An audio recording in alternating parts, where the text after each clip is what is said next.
Then me out with my down there. Did you call it in? No, what do you want? Okay, I'm gonna call it in. Okay, I wrote it down. Thank you.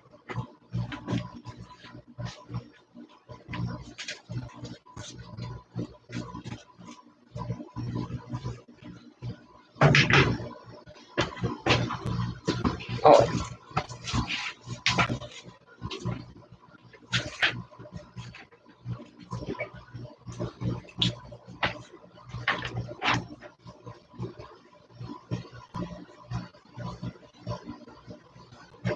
Paula? Paula, right? Chala. You could say Chala if you want to. Blah. God.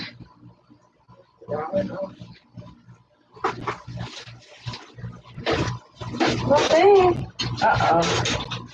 Uh-oh. I think we lost Will Babe.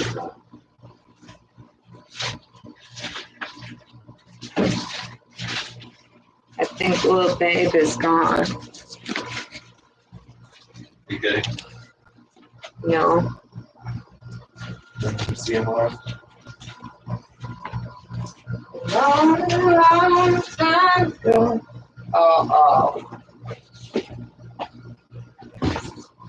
Uh-oh. Uh-oh. He may have been spotted in a very weird place, doing very weird things. I think we should have him tested for antisocial personality disorder and psychopathy. Yeah, you might be that.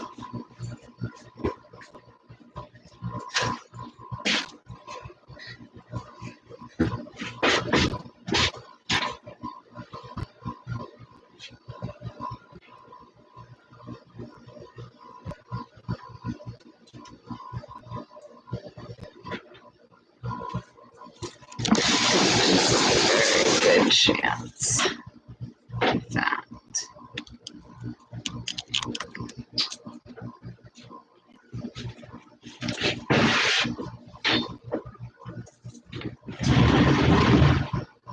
Do we have any boxes? Other than I have one box in the other room. Yeah, I'm sure this box is there. Uh-oh. I called him.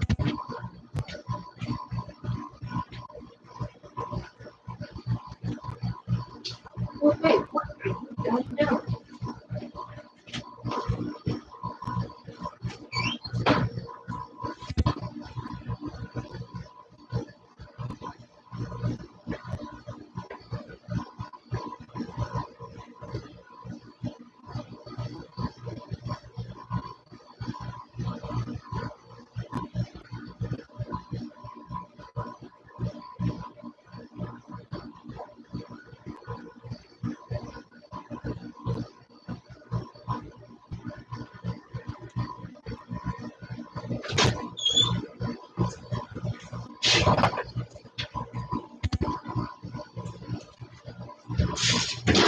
What are you doing, little bit?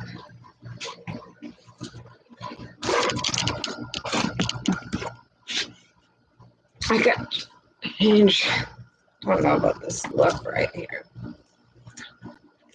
Oh, damn. It's adult acne right here.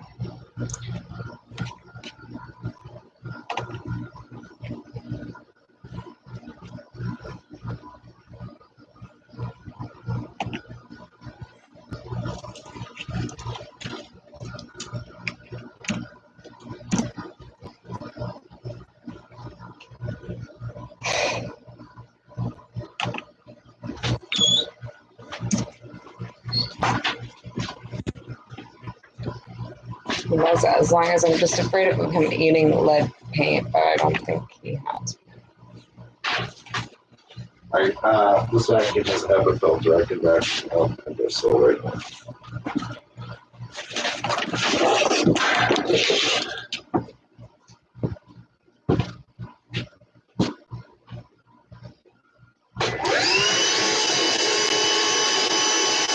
Be careful, because I might have stuff in the windowsill.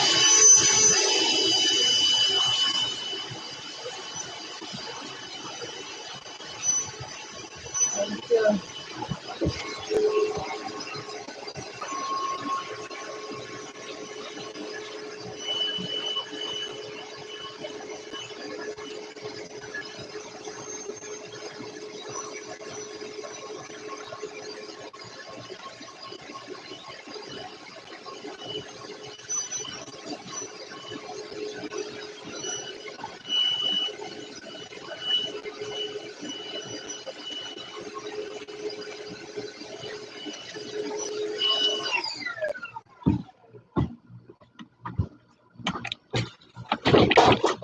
I have to go down there. They won't take an order by phone. Uh-oh. Okay. So I'll be right back. Okay.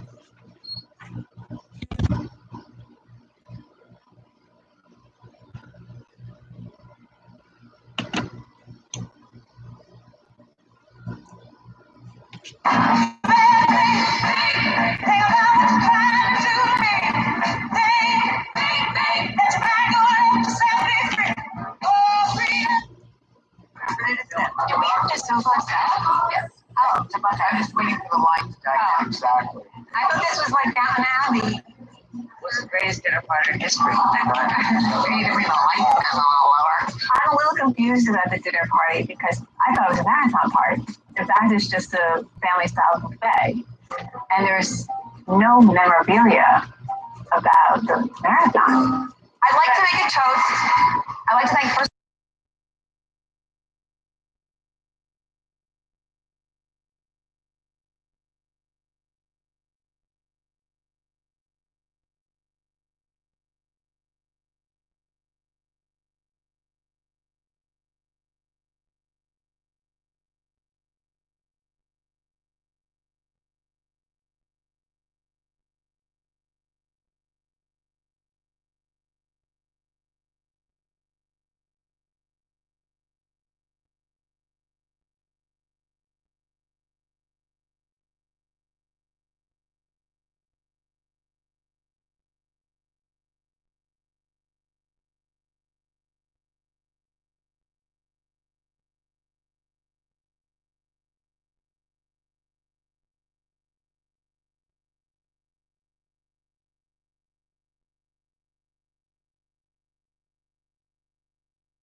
You know why? You lie all the time.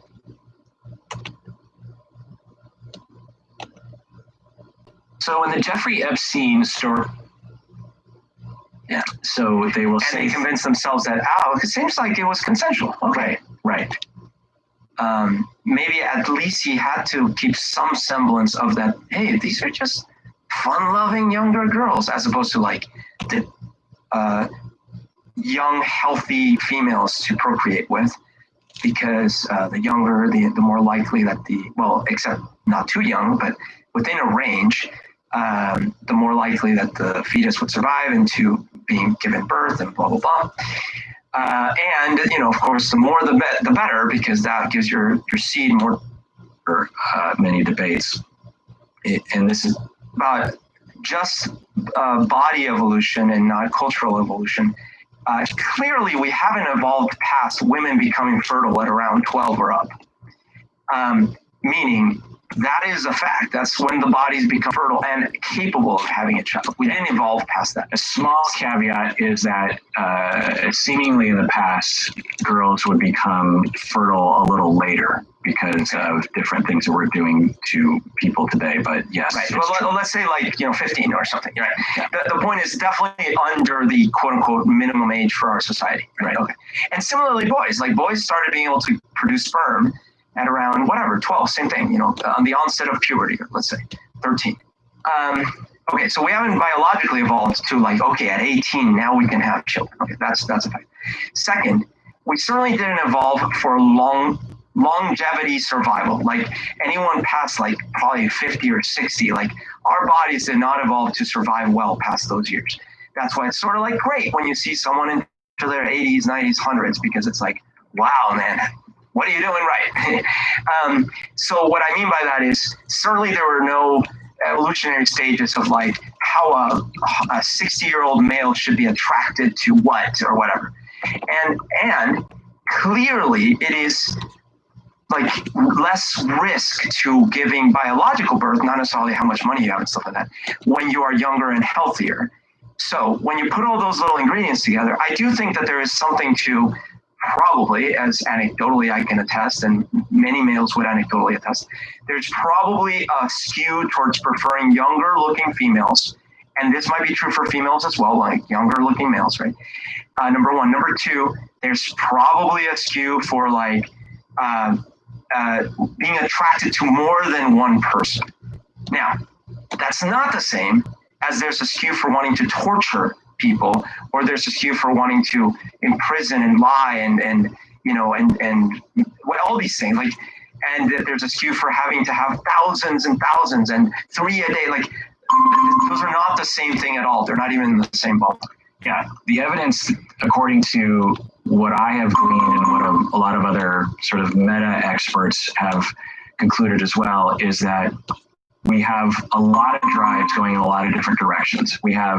We clearly have a drive towards altruism in sex and wanting to please each other sexually. We also seemingly have drives how it fit into our natural state in the past. In the past, it's hard to know. But we seemingly have a little bit of a drive for aggressive sex as well. We clearly have a drive for sexual variety, and we also clearly have a drive for pair bonding. So what is our natural state? It's hard to know. And as you said, none of this says, and therefore, our natural state is getting an island with thousands of underage girls to torture. But that's what some people will say in evolutionary psychology, right? Now, what they might say is, no, we didn't evolve to be Jeffrey Epstein, but we did evolve with, various different drives. And when something goes wrong, then some drives become more prevalent than others, or some drives become exaggerated or something. So now, by the way, Jeffrey Epstein loved evolutionary psychology. Did you know this? I did not know that. He loved it. He donated lots of money to evolutionary psychology. He talked about it a lot. He met up with popular figures like Steven Pinker and these kinds of people. He had all these ideas that he wanted to do. He bought a ranch in New Mexico where he wanted to impregnate 20 women. He wanted to seed the human race with his DNA. This is the grandiosity piece, okay? he really believed in eugenics, and he wanted to have his penis and head frozen so that later he could be brought back to life with himself and his penis intact. He's like, well, I want my head and I want my penis. So no. So this is the report. Who knows if it's accurate or not? But this is part of the grandiosity that I was talking about earlier. Is he literally said something along the lines of, I want to seed the human race with my DNA. That's grandiose, okay? So we have psychopathy in the hair sense, we have dark tetrad, we have evolutionary psychology. Let me rattle off the final few hypotheses here, or conceptualizations. The next one is just that he was childish and immature. And there were reports of him being very insecure, always needing to be seen with models, always needing to be seen with the best things. There were reports of him being emotionally infantile. There were reports of him not having an inner world and lacking a self. And so this can result in impaired empathy because you're very childish. And it could also make you attracted to younger friends and younger partners because you feel more comfortable with them. And there are some people who will commit these sorts of crimes in a much less, famous way that are conceptualized as such, that they, for whatever reason, just don't operate maturity-wise on the level of anyone above 18. And when they're trying to get their attachment needs met, their sexual needs met, they just naturally are attracted to people that feel like them. Think about like when you're 13 and you want to make out with someone, you typically look to 13-year-olds. You're not looking to a 20-year-old or a 40-year-old. You're looking to a 13-year-old. Well, that doesn't make you a pedophile. That means it means because you feel 13. Well, imagine if you're 17 years old, but you feel 13. Well, maybe you'll date someone a couple of years younger than you because 17-year-old girls just don't feel right to you. They don't say, well, they're not really interested in the same things that you are. They talk a little differently. They're less goofy about things, and you just feel better. Or friend-wise, there's lots of kids that I would treat in family therapy, the 10-year-old kid.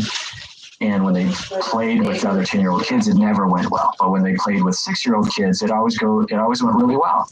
And we would actually encourage that. Not sexually, obviously. It was, just playing Legos or something. Yeah.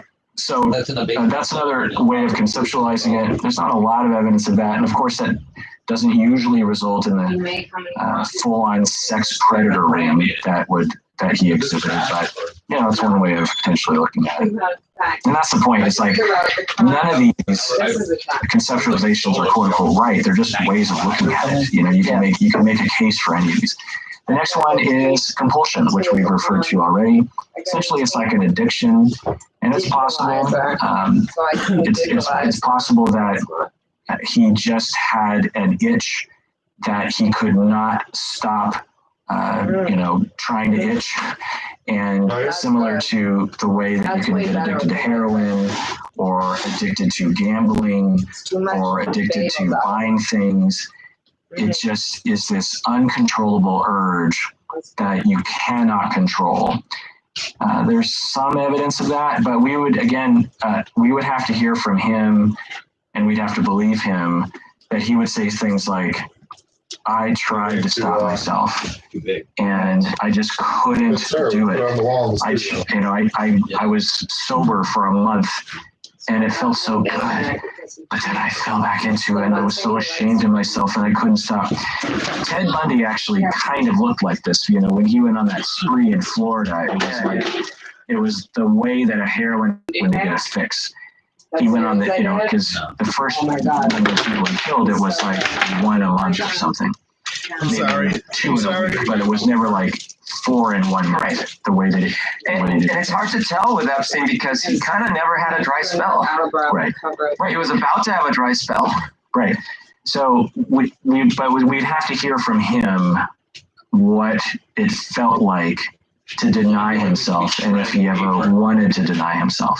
It certainly didn't look that way to me, because I think we would have heard reports like, I don't know, from people saying that he checked himself into a sex addict anonymous facility. You know, certainly with his money, he would have been able to hire therapists and other sorts of people. There didn't seem to be anything along those lines.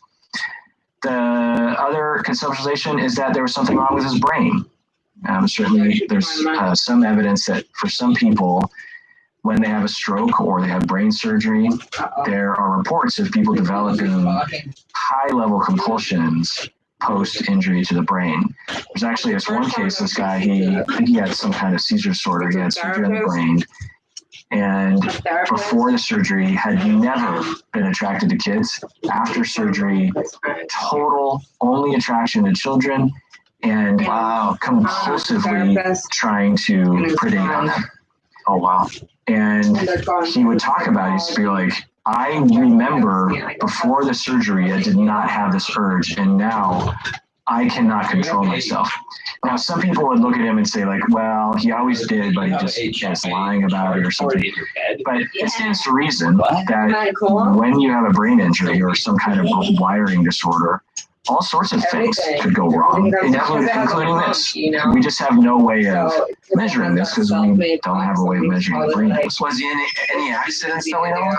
Not that I heard of. And that would be interesting, right? To hear, like, he was a good kid, and then all of a sudden he got in this, motorcycle accident.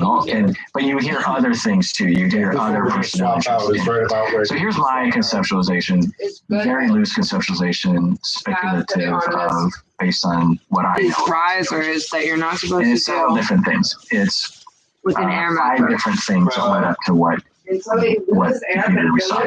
Number one, this is my best guess. Number one is that he must have been abused or neglected as a child. Something must have happened to him when he was young. Something must have. There were no reports of that, so who knows? But I suspect there was something going on there. At the very least, ongoing emotional neglect. Told me about that before. But I wouldn't be surprised if he was sexually abused as a younger person. Number 2, immaturity. No, there seem to be some reports of him just being generally immature. And the fact that he skipped grades actually could be part of the problem. One of the things that people do not understand, and it drives me crazy, is when you have a smart kid in the 3rd grade, you're like, well, let's bump him up. He's advanced. We're holding him back by keeping him in this grade. Epstein. Does anyone give an effing thought to the emotional development of this human being? Like, it's crazy. The fact that they can do math at a grade higher does not justify throwing. All of us understand. You take a kindergartner. Let's say a kindergartner is as smart as an 18-year-old. Does the kindergarten go to college and live in a fraternity? No. We understand that when you're 5, you can't handle that emotionally. You don't know what it's like to live on your own. You can't socialize. Everyone's going to make fun of you. You're shorter. All those kinds of things. Tons of research shows that when you skip kids ahead, particularly 2 grades, there are, on average, emotional consequences. Yeah. And immaturity can be one of them. Look at Doogie Howser, MD, He skipped all those grades, and then you saw him in How I Met Your Mother. He was emotionally retarded. Exactly. Number 3 is he was on the psychopathic spectrum. He probably genetic, probably early experiences. He definitely had a lack of empathy. So some sort of emotional problem going on early in life, immaturity, psychopathic spectrum. Number 4, sexual oriented towards teenage girls. He seemed to be extremely attracted to teenage girls. And this could be because of the immaturity. It also could be because of that first relationship he had with a student when he was a teacher. So again, you have to have emotional abuse growing up or neglect. You have to be immature. You have to be on the psychopathic spectrum. And no physical affection or no sexual gratification in his teenage years, and then he goes to college, and then he becomes a teacher. Yeah, and he meets a girl there. Sort of maybe I don't know what happened. Who knows? But something happened. Either he predated on her, or it was kind of mutual. Who knows? And there's a sexual gratification moment. So there's a possibility that in that moment, for the very first time, he got his sexual needs met and he got his attachment needs met romantically. Oh boy. That's a powerful experience that we can all relate to when we're 15 and we fall in love with our very first human being and we make out for half an hour. This is a powerful feeling. And it's neurologically wiring as well. People develop all sorts of attractions this way. People might become attracted to, brunettes or tall guys or nerdy guys or dark skinned guys or light skinned women or, whatever it is. Our early experiences, because like I said earlier, we seem to evolve to be adaptable, that when you have those. Hold on.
Little babe.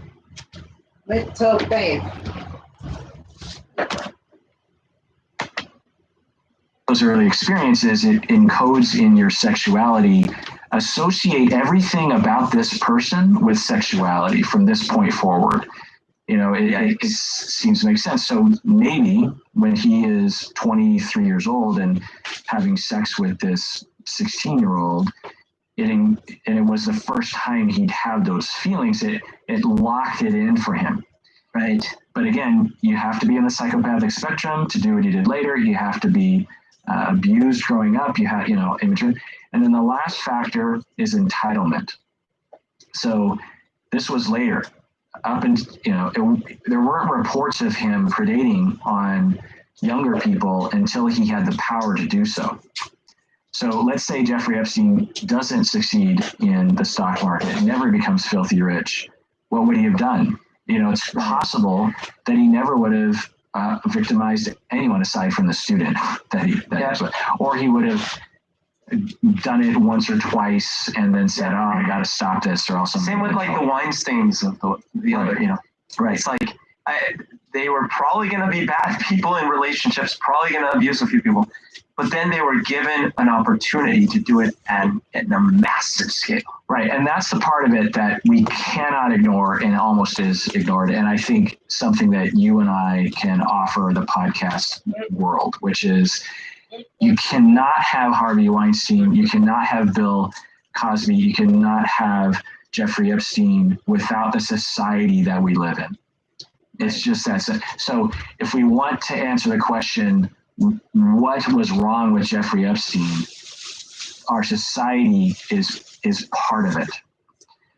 That if you are privileged, if you have money, if you have power, if you can pay for attorneys, if you can pay for people to intimidate victims, if you live in a society where victims, even on a good day, don't want to come forward, then that's why you have this behavior. That's why you see this happen for so long, victimizing so many people. Because I always point this out. It's like, imagine if all these things they're saying, a little affection, immaturity, psychopathic spectrum, but his bent was he liked to push people into the street.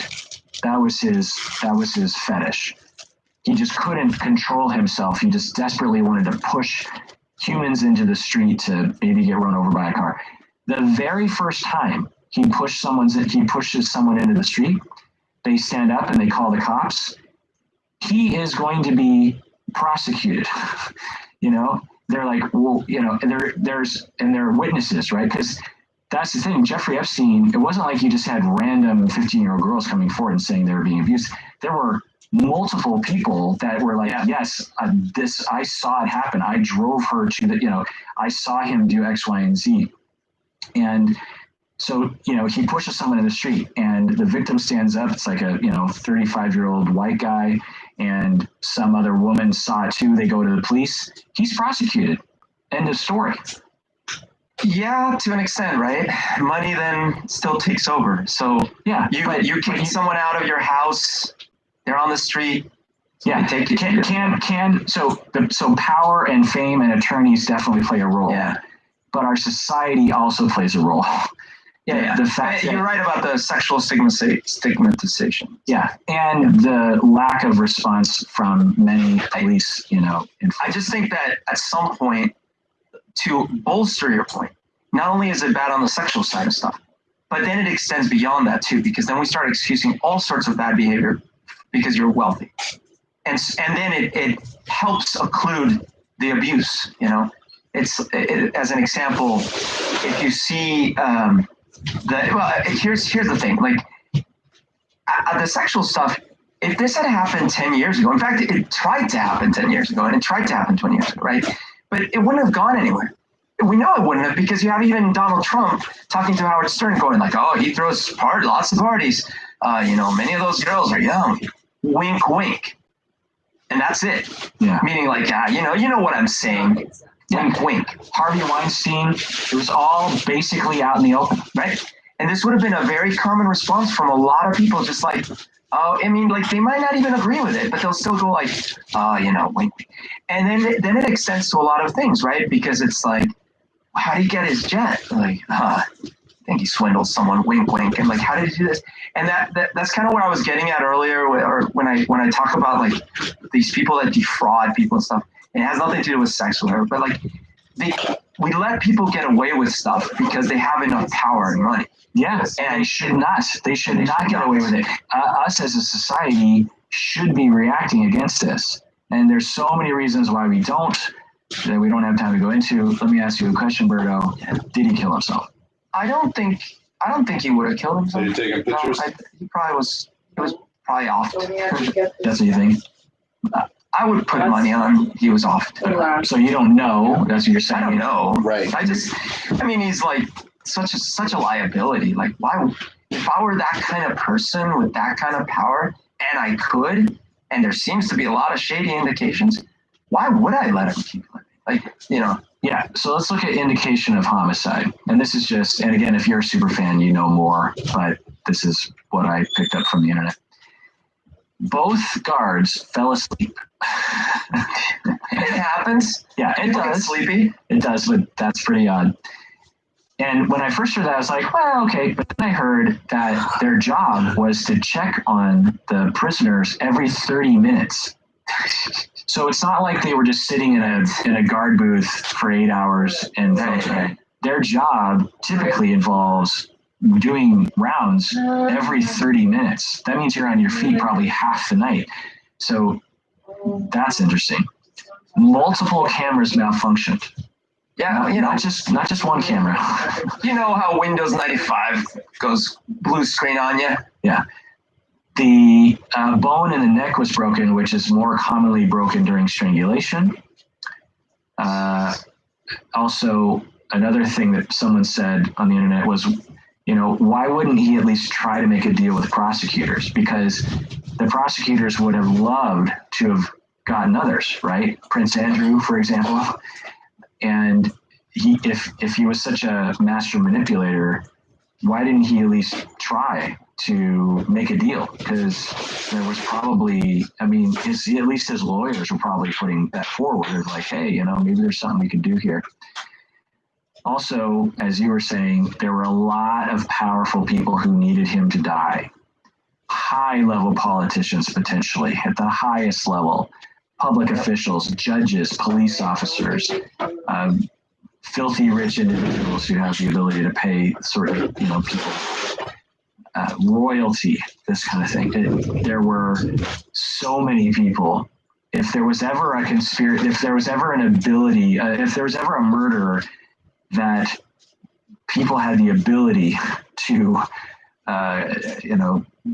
successfully pull off a conspiracy, even if it was just one of them, all you need would be one super rich, powerful dude to be like, I am going to make sure that this happens.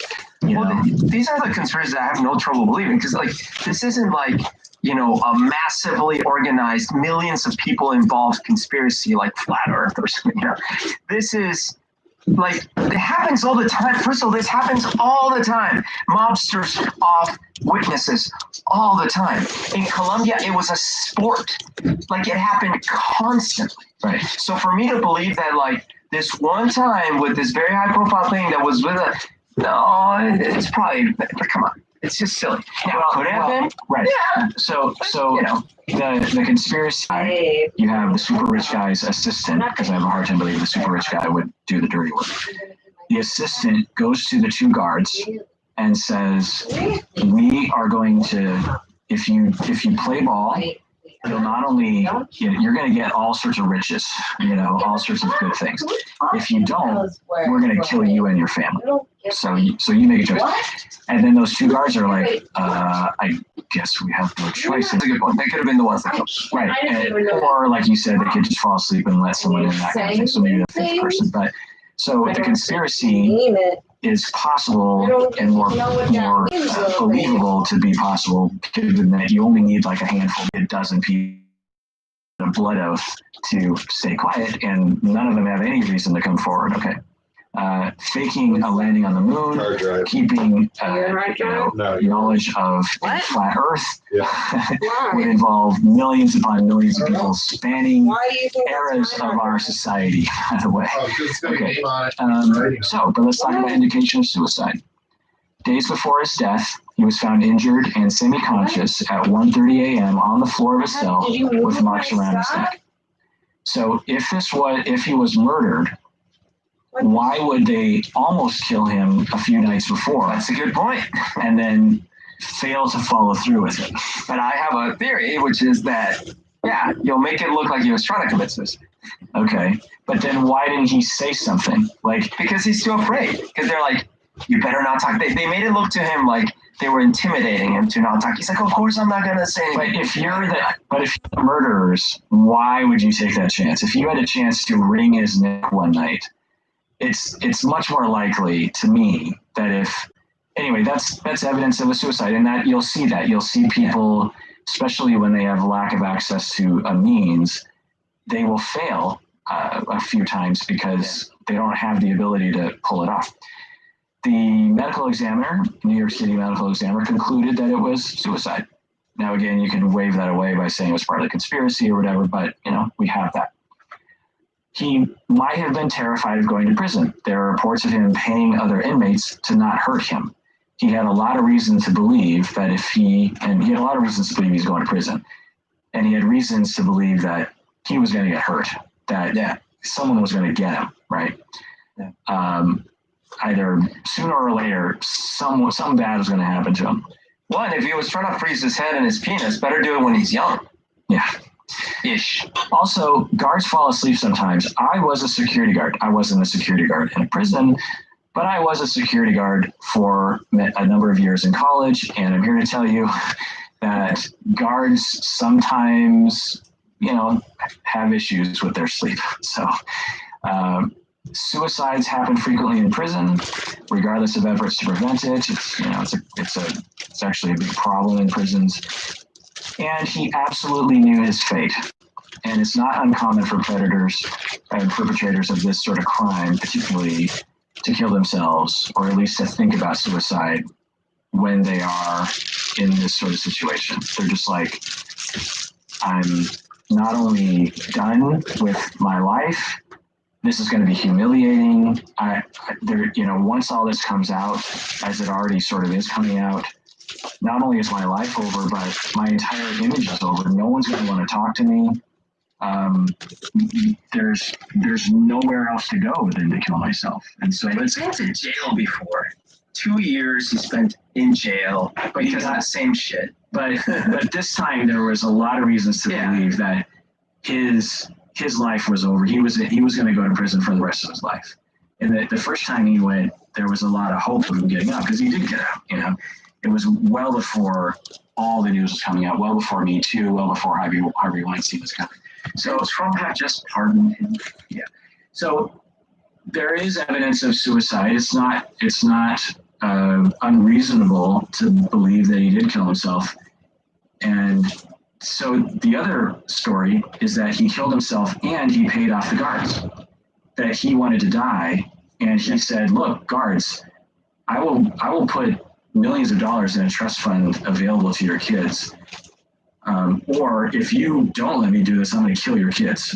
Believe me, I have people, and all you got to do is fall asleep, and everything will be fine." Yeah, that could, then the guards turn the cameras the other way, blah blah blah, and you have suicide. So the fact is that no one knows what really happened. A lot of different possibilities are possible, and we just have to live with the fact that we'll just probably never know. Because I find it really ironic. Oh, sorry, go ahead. I find it really ironic because this toxic movement about the whole QAnon thing, there are a lot of the same people. I bet you the crossover is almost 100% that are anti-cancel culture and anti-Me Too. And yet, it is the Me Too cancel movement that helped this finally happen. And there's your predator, your actual real life kid's predator. I've successfully avoided all knowledge of QAnon, so I don't even know what you're talking about. I know that it's supposed to be a thing, and I don't want to know, honestly. I'm just not. You won't have a choice, man. They're in Congress now. Yeah, well, I know that too, but I just don't care. Anyway, conclusion. This is an awful crime.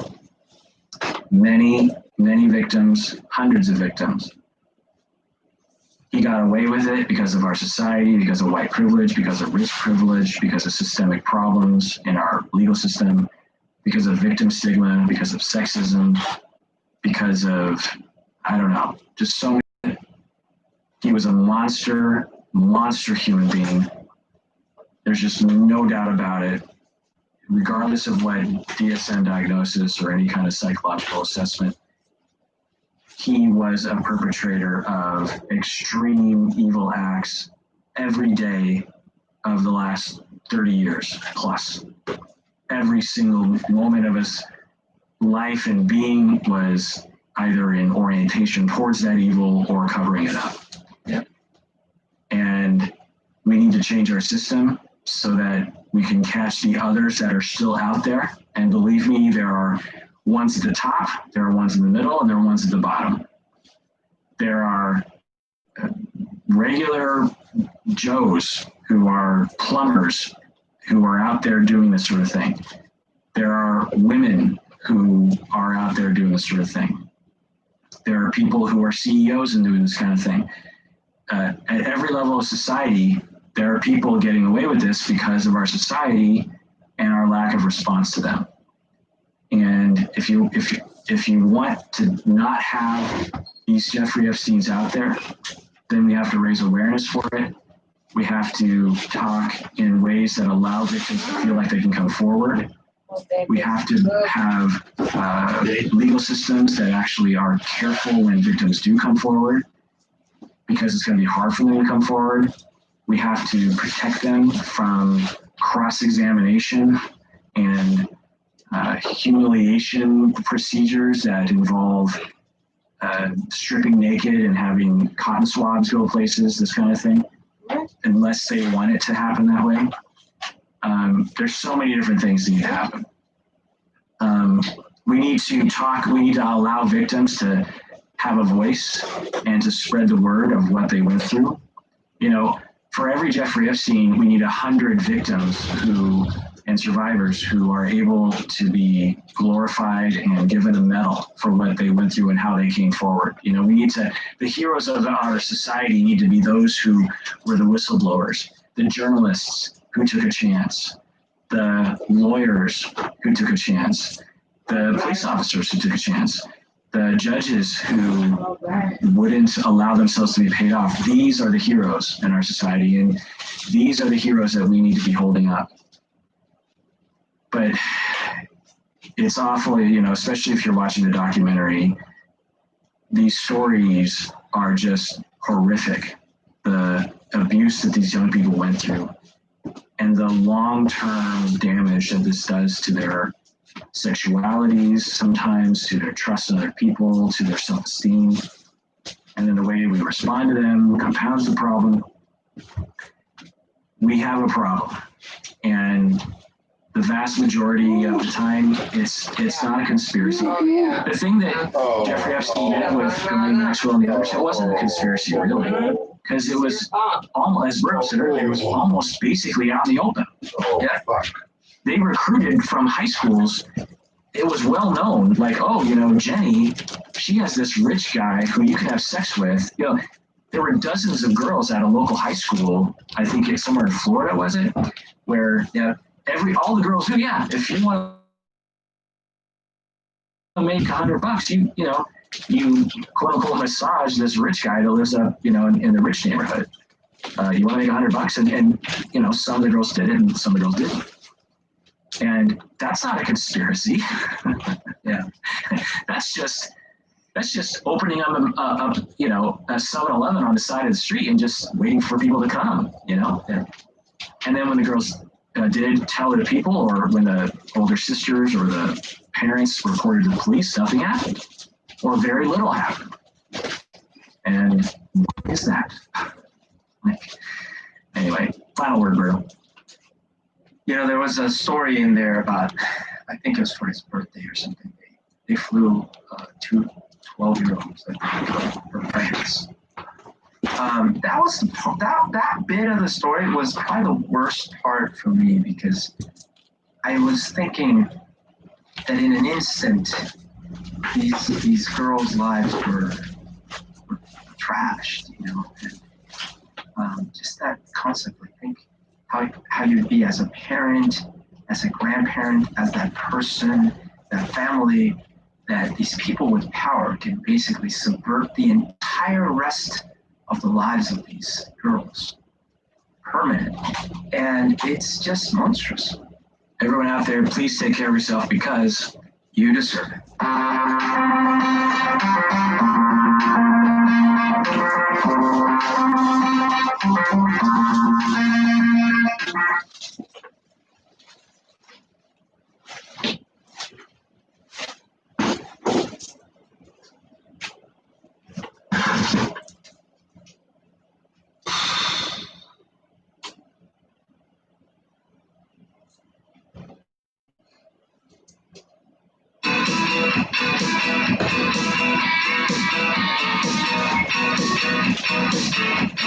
Hey, deserving listeners, today's episode is an episode in which I interviewed someone regarding Scientology and cults and groupthink and that sort of thing. So let's just get to that. Right, my name is John Atack.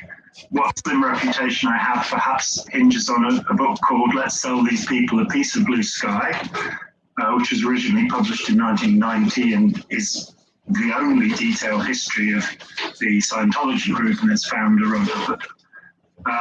I spent 16 years being harassed by Scientology, but, you know, exposing the truth about them.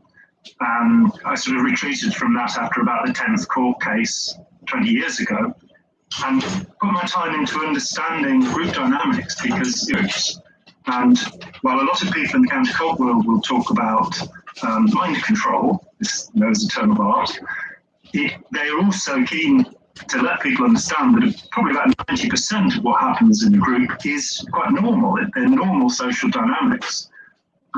So that we, you know, Solomon Ash's experiments that show that we will, if we go into a room full of people who say that two, you know, lines of different length are the same length, about 2/3 of people will say, oh, they're the same length.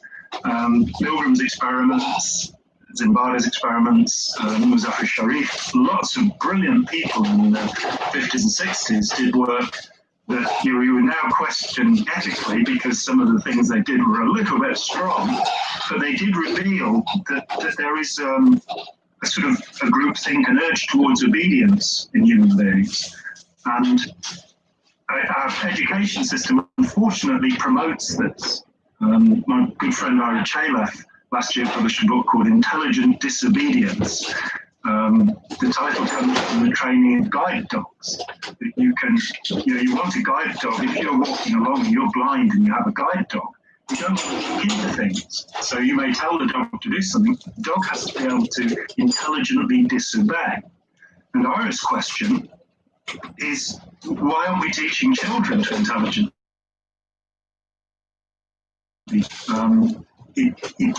Disobedience doesn't have to be contentious. It doesn't have to be aggressive. So I started to look at all of the dynamics of that. I've spent, the last 20 years looking at that. And last year, I published a book called To Move Between Disciplines and say, well, these things happen in gangs. They happen with the radicalization of terrorists, which is a very important area for us all to be looking at the moment. And even benign groups can gradually turn nasty. There's a lovely book by a psychiatrist called Arthur Dykman called Them and Us, where he talks about a group called Life Force, which seemed to start out as a kind of odd religious group, but was perfectly benign. The leader died, and the guy who took over then pushed it into this awful controlling group where people were expected to do whatever he wanted. So the whole area interests me. Wow, I have so many questions now. I'm taking little notes here. There's like several things I want to do a deep dive with you on. Let me introduce the podcast. This is the Psychology of Seattle podcast. I'm your host, Dr. Kirk Honda. I'm a professor and a therapist here in Seattle. Where are you, John? Tell us where you're at. I'm just outside Nottingham in the very heart of England. Awesome. Thank you for coming on the podcast to talk about this. So let's rewind here. Holy crap, Scientology harassed you. Tell us about, are your lawyers allowing you to talk about that? Oh, yeah. Well, nobody prohibits me from talking about anything. Yes, I as a 19-year-old, I became engaged with Scientology. I was never a living member. And so, although I spent 9 years in there, I did way up into the upper realms of their teachings. I was an OT5, and there are 8 of these super levels where you're meant to have supernatural powers. So I did most of them. And I became disillusioned with the tough and aggressive approach of the cult, the incredible amounts of money they were soaking out of people. And I protested, and I found myself in the club of one. There were many people who were upset with Scientology, but there was no one in the UK, no one at all, who was willing to put their name on it and say, so I went public. And the harassment began immediately and went on a daily basis for 16 years. That would be, being followed by private detectives, having people marching up and down outside my house with placards. My house was broken into a couple of times. Wherever I went in the world, there'd be somebody, after me. Nasty, scurrilous little stories were put out about me. Some of them in print, in fact. I lived in East Grinstead, which is where Scientology is headquartered in the south of England. And they put out this horrific little pamphlet about me and pushed it through all the doors. I've been accused. They accused me of rape, child molesting, attempted murder. The sort of things that if I'd done them, I'd be in prison for, basically. It's just a hate campaign, an incredible hate campaign. It continues on the internet to this day. I wrote a book about it, which was very well received. It became a bestseller at Amazon. And in the end, it just became too weary. I couldn't afford the lawyer to fight back against it his way. I realized that most people who've been involved in Scientology didn't have my sort of experience. I wasn't traumatized or humiliated in any way. You know, the 2 times I was shouted at by Scientologists, I shouted back. I didn't realize I wasn't meant to. But I, by then, had talked with at least 500 ex-members, many of whom had had severely traumatizing experiences, being forced to have an abortion, for example, or a girl who was sexually abused from the age of 6 for 5 years by her stepfather, and was then, when she complained to the police, Scientology, the Citizens Commission on Human Rights, persuaded her to withdraw her complaint. Her abuser has subsequently been convicted of confession, so there's no doubt it happened. There's no doubt it's too, yeah. So there were horrible abuses going on, and people were being, made ridiculous promises. They claim they can cure cancer and things like this, privately when nobody's got a tape recorder. And they, of course, 11 senior officials of Scientology were sent to prison in the United States for burglary, breaking and entering, bugging government offices, stealing government material, false imprisonment, kidnapping. All of the things they confessed to. There were similar cases in Canada and France showing that they were infiltrating government agencies to collect material they could use to blackmail government officials. So really bizarre organisation that in 2013, I came back because I saw that people weren't recovering, and I wrote a great deal, many blogs at Tony Ortega's Underground Bunker, to try and help people reframe their experience and move away from the damaging concepts of Scientology and live easier and better lives.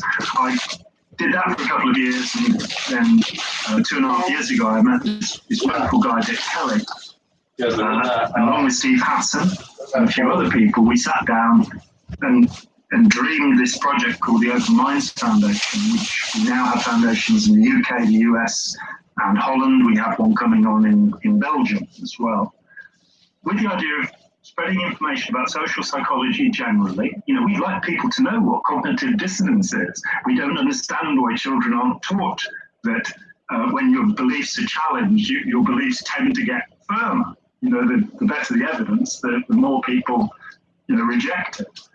We'd like those fundamental concepts to be known because we feel there's a preventative statement to be made here, something preventative to be done, so that kids won't be lured into being radicalized or being groomed by pedophiles or what have you. They'll understand what human predators are and how human predators get us to do things, and trick us and trap us. Wow, that's a wonderful movement. Are you getting any traction on that? We have, I think, now about 150 academics and counsellors who are involved.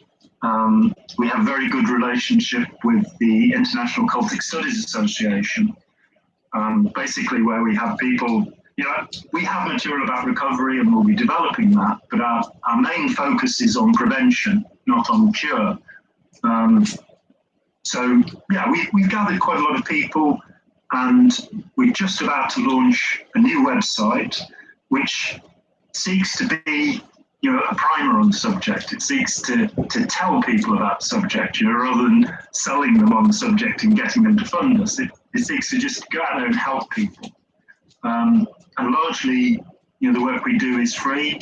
We'll be putting up interviews on YouTube for free, just to get this message out there. So this is Open Minds. Where do people find it again? openmindsfoundation.org. openmindsfoundation.org.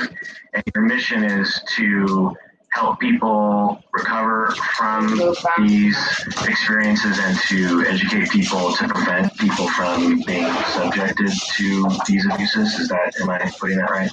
It is true, but the emphasis is very much on prevention. We have some of the most highly experienced counsellors in the world, and it's a very strange area because when people come to counsel people who've been abused in a group setting, there isn't necessarily a lot of material out there. So I've often dealt with cult members who've actually felt that counselling was damaging to them, because their counsellors didn't understand the approach to make. They used a sort of cookie cutter approach. So we're working with Dilly Jenkinson here and Rachel Bernstein in Los Angeles, with my dear friend Christian Churko here, who have a tremendous amount of experience in this area, and Francis Peters in Holland, and trying to produce material. Julie has just got her PhD, and she is looking to do make an accredited course here in Britain, where counsellors can learn these other little things you need to know to help somebody who's come out of a traumatic cult experience, or indeed any other group abuse situation. Can you comment a little bit on that? What are the highlights regarding the pitfalls that therapists fall into regarding making mistakes with helping people like this? Do you know? Yeah, I do. I mean, I've worked with about 600 people myself over the years, directly, and I've written a lot about recovery. And there's a kind of missing step for many counsellors. They sort of think, well, I can use cognitive behavioural therapy or whatever it is I do, and that will help them. But there's a step first off, which is for the person to disengage from the cult. And it's pretty easy to do when you know how, but it's a missing step. The person has to look at the beliefs of the group and decide which of them are valid. So, if you just take a book by Ron Hubbard or, Darfried John or whoever it was, and look at what you were taught, and talk about it with other ex-members, talk about it with other people generally, and decide whether it's true. I'll give you an example. In Scientology, they say, Hubbard said, that there's this triangle called the affinity, reality, communication triangle. And he said these three things equal understanding: affinity, reality, communication. And if you increase any corner of the triangle, you increase everything else. So if you communicate more with somebody, you'll understand them better. You'll have more affinity for them. You'll help share a greater reality. And that all sounds fine. And I believed that for 9 years. And then I sat down and thought, well, hang on, yelling at somebody is a form of communication. And I don't feel more affinity for people if they yell at me. Shooting somebody is a form of communication, and I certainly don't feel. So this is, in fact, it's just not true. And it's a way of instilling an idea into somebody that stops thinking, that stops somebody from thinking for themselves, and they think within the model that the cult has set. Now, if you apply therapy form to that person, they will still be thinking within that mindset, and it needs to be disengaged. I had a client who asked me, we talked about reality. Hubbard defined reality as agreement. The world is real because we all agree it's real, which is an interesting philosophical point, but not necessarily very helpful when you fall down the stairs. Now, this woman had been in Scientology from the age of 2 to the age of 21. Yeah. She was now nearly 40, and she asked me in our first conversation, is reality really agreement? And I said, well, yes, if you're a hypnotist, it is, because it's getting everybody to agree with your view of the world. But for the rest of us, no. The universe is here, whether we agree it's here or not. That's my perception of it. And this thought shifted something in her. The next week when we spoke, she said that she had used scented laundry conditioner, and which is meaningless to anybody who's not a Scientologist. What she was referring to was Hubbard's claim that all psychiatrists, psychologists, and psychotherapists, and I'm sorry that includes you too, Kurt, the psychs, are basically running this part of the galaxy by using perfume, particularly rose perfume. And so Hubbard forbade any of his staff from using any scented product. And so here she was at age 37, finally going, I've used scented laundry conditioner. What was important about that was that we'd not talked about it. And so thinking about the nature of reality in Hubbard's terms had kick-started a process where she could now question, all of these ideas that she was embedded in, as a second generation member. She had nothing to compare, this set of statements with. And so she was able to, in fact, I talked with her earlier today, and in the last 4 years, she's thought her way through most of Scientology. Once that process is happening, you don't have to sit and wait for a year for it to happen. Once that process is happening naturally, the person will be more accessible to counselling because they'll be challenging that stuff themselves while you're helping them to, get their life back together. Yeah, that's so interesting. And I would imagine without training or awareness, therapists would be completely ignorant of that step in therapy or that element because it's so different than other clients, right? As you're talking about it, I'm like, I kind of get what you're saying, but I would need much more information or consultation with someone that knew particulars about that group of people and their belief system to really be effective. So that's very interesting. I think one way into it is to get the former member to talk to you about beliefs a little bit and for you to just say, well, do you believe that? So for example, Scientologists believe in postulates, and this is very much part of the New Thought movement. These, the secret, the law of association, all of these people who think that the world is working according to what we think, Christian Science, which for me is a completely mad idea now, but for 9 years I believed it. And so you have these postulates, and the thing is that anything that happens to you is because of your decisions. Situationism in psychology is completely the opposite. The idea that there can be external causes, so the Scientologists will think, well, I caught a virus because I was being a bad person. I wasn't thinking in the right way. So you get the person to talk to you about the concepts of the group and, pretty much go Rogerian on it and let them talk. And they will as they talk about it, because in Scientology, you're forbidden to talk about it. It's called verbal technology, and you're not allowed to analyze any ideas. Just by talking about it, people start to go, actually, that's a little bit crazy. And it releases them from those difficulties. I mean, another area, and as family therapists, you know far more about this than I do, another area is attachment theory. And what tends to happen with extreme cult membership is disorganized attachment, where the cult leader is a sort of parental figure, or somebody in the cult is a parental figure, to whom you look for love and comfort, but who is actually the source of upset and disagreement. So you have that kind of double bind attachment, which reduces the cult member to an almost childlike state where they just become obedient to whatever the leader wants. Yeah, I can absolutely see that happening.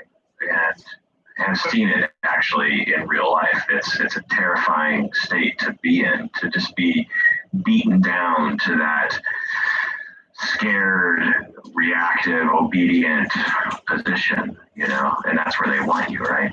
And the strange thing is that you'll find highly intelligent people who actually had very good childhood attachment can be pushed into this. So there is a very good new book by Alexandra Stein,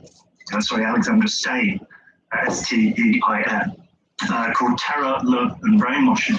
She is a professor of social psychology, but she went through a terrible little left-wing cult called the O in the US, and went from being, she's highly intelligent, lovely person, but she was, I think for about 10 years, she was crushed and pressed into this little group, believing that she was doing something wonderful to change the world, but actually simply being, in a disorganized attachment with the woman who ran the group. And with that group, it came to a happy ending because the members all one day said, we're leaving, and the cult just, dissipated. But years to work out what had happened to them. Yeah, the myth that someone, people say, I would never do that. And, of course, that under the right circumstances, they very well could.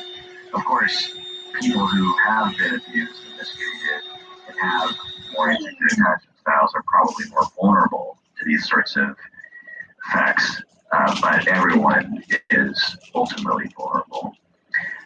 So, John, tell me, how does this apply to your thoughts and work regarding gangs and terrorists? I'm interested in that angle. Well, if we look at with gangs, you're dealing with violent dynamics there. Add to the problem that if somebody's going to punch you or stab you, then that is another area. But the recent work that's been done, for example, on coercive control, as it applies in family relationships, say Evan Stark's work, shows what Stark has put forward is that it isn't the domestic violence that we should be looking at, it's the coercive control.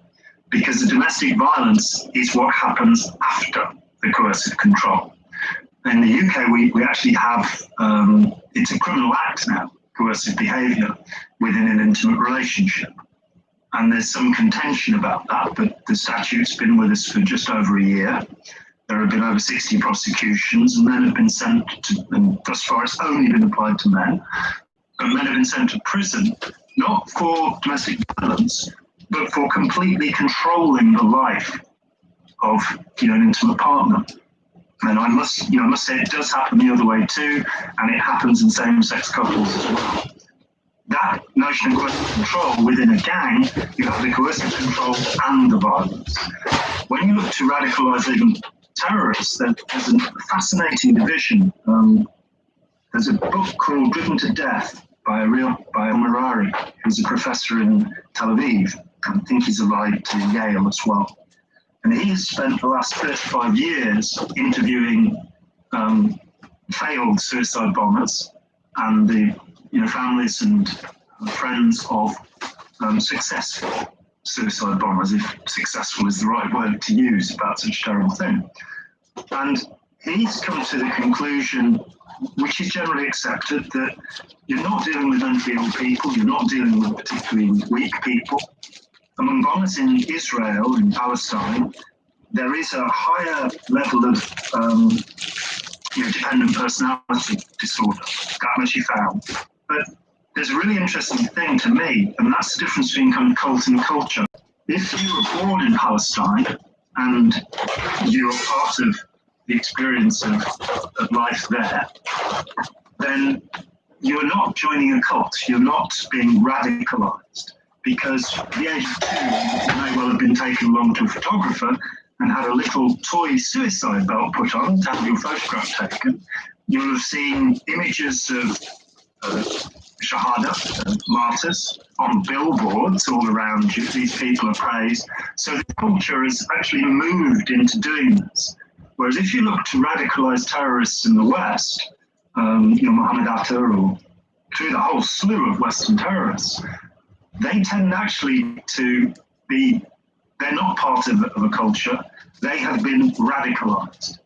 And looking at them, their profile with a high educational level, many people with doctorates who've been radicalized. Some of them doctorates in science, so critical thinking doesn't save you from this, which is a point we can maybe come back to. They often have come from moderate Muslim families, and they tend to feel that that's a problem. So it's not the family or the culture. Where in Palestine, the culture is around you saying, we need to fight back, we've been oppressed, what have you. Instead, a cult is being created, where you have some oppressive leader who finds people who've been dislocated. I mean, recruitment into a cult group or a oppressive high demand group, it isn't about weakness. It's never about weakness, because they don't want weak members. They only want strong people. They only want competent people. And the understanding is that we all become vulnerable at any moment of dislocation. So if it's particularly true of adolescents and people as they retire. These 2 times of life are the most vulnerable times of life. So you have groups like the Rushis who will recruit people who are in their upper 60s, and sponge all the money out and they can. But at the other end, you have college students who, in their first semester of college, are the most vulnerable of people, simply because of the dislocation from their friends, their family, their town, their normal experience. If you've got a new job somewhere, if you have had a relationship fail, it is the dislocation that's important. The vulnerability is that we're all normally open to new ideas when we're taken out of our old routines. So quite typically, you will have a young Muslim who comes from a moderate background, is highly educated, goes to take a degree in university, and during the first semester, they'll be approached by a recruiter, and they'll join in. As you know, there are some people who even talk about the bunch of guys hypothesis, that terrorists are recruited simply by going and eating a pizza with some of their friends and playing football, and the next minute they're strapping on a suicide belt. I'd say, from my study, there's rather more to it than that they're given ideas about the bad things that have been done to whatever their group is. So, you know, it's not just Islam, radicalization. For example, the Kurds and the PKK or the Tamil Tigers, these are not religious groups. They're not following, certainly not Muslim groups. They are groups of people who feel that they've been oppressed. That, you know, the Tamils were not allowed to vote in Sri Lanka. And that started as a let's try and get the vote and turned into an awful terrorist group. So people are dislocated. They're then shown a new group that they can be part of, and they're shown, you know, the terrible things that have happened to that group. That's part of radicalization. And it's all one-sided. It's all, you know, this is how Muslims have been mistreated in this part of the world, with no idea, for example, of what happened in Kosovo, where Western nations came together to stop the persecution of Muslims. And you know, I think we have to address the injustice. You know, there's a personal grievance is a hell of a route into radicalization. And what's happened in the West is that Muslims are now being, you know, there's terrible prejudice against them. None of it based in reason, because the group that are actually dangerous are the Salafis or Wahhabis. And among them, and they're about 0.5% of all Muslims in the world, only 0.5%. Among them, most of them are not militant. But what's happened is that by people, I mean, a Sikh was attacked the other day in the US because somebody thought he was a Muslim, because he's wearing a turban, which is not actually typical attire for Muslims. That kind of prejudice, of course, will bring about radicalization. People say, well, you know, you're acting unfairly towards us. So we have to be very cautious about that. We have to better understand other cultures so that we don't become, you know, xenophobic and act in this way. So that's one solution. Are there other solutions that, I don't know if you've thought about this, but are there solutions to these situations where you have a dislocated young man who ends up becoming radicalized? Are there proposed solutions to that? Yeah, and there are two things which I think are at the front end of this. One is to talk about human predators, the type of people who do radicalize, people who really don't have the best aims. They tend to be narcissistic, they tend to be psychopathic, and we don't teach anything about this. Now, I don't want any kind of witch hunt against sociopaths and psychopaths, whatever terms, antisocial personalities, whatever terms you want to use. I tend to call them human predators, because I'm not trying to make a psychiatric diagnosis. But if somebody is, you know, a risk taker, and they want to push you into taking risks, you need to be wary. If somebody is superficially very charming, they flatter you a great deal, you need to be wary. So we can teach people about, you know, these behaviours, and hopefully, as society goes on, we'll find more compassionate ways of dealing with them, you know, and keeping them from harming other people. There is some very exciting work that has actually changed psychopathic behaviour, at least in teenagers. I don't think anything has yet been found that works for adults, but we need to keep doing that. You know, the witch hunt is not the right place to go, but recognising such people and being able to keep a distance from them would save. You know, it's also true in abusive relationships that one of the abusive partner is predatory. The other thing is to understand the approaches, how recruitment is done. And so all the sales techniques. I mean, I became interested in all of the disciplines that feed into this. In some ways, because Scientology uses nearly all of these approaches. So, for example, salespeople in Scientology study a book called Big League Sales Closing Techniques by a man called Les Dane, which is a hard sell manual that teaches them how to cut through any resistance and squeeze the last drop out of people. I mean, I remember talking to a bank manager and asking him about the loans that they gave to Scientologists, because they borrow thousands, tens of thousands of pounds to pay to Scientology. And he said, well, actually, as soon as we notice that somebody's a Scientologist, we tag their file. Because what happens is they come and say, I need a new car, I need £5,000, £10,000 for a new car. We lend them the money. And what they haven't worked out is that we can see that they pay it to Scientology. Rather obvious, really, when you think about it. The check comes back and it's got Scientology on it. And so there is this awareness that people will be pressured to hand over cash. That's on the other side of it, people and the whole society being more aware of how this is working and the terrible things that are happening. But if somebody comes to you and starts flattering you and telling you how smart you are and doubtless you are, I'm not saying you're not, and how handsome you are and all of this sort of stuff, if that person is a stranger, you need to be incredibly cautious. The techniques that are used for rapport building, getting you to say something and agreeing with it. There's a simple trick used by salespeople called a yes set, where if you ask somebody 10 questions and the obvious answer to the first 9 is yes, they're much more likely to answer yes to the last question. So, the sky is very nice and blue today, isn't it? Yes. And you look cheerful? Yes. Would you like to buy this, timeshare plan for your holiday or something? There are all sorts of ways in, and I think understanding that we aren't, in fact, totally conscious of everything that's happening around us. We can't be. And so there are ways of changing how we feel. That brings me to the work of Yuval Laor, who is a very smart guy who I've been working with at Open Minds the last 2 years. He did his PhD on the subject of fervour, and I suppose technically he's a cognitive scientist of religion, which is an awful mouthful. But what he looked at was the way that people experience awe, and from the experience of awe, often towards something that's, a fantastic euphoric peak experience that they will have a sense of awe, they will then look to the person who provided them with the technique and believe anything they say. And they'll create a feedback loop where their awe is stimulated and they feel fervour for this thing.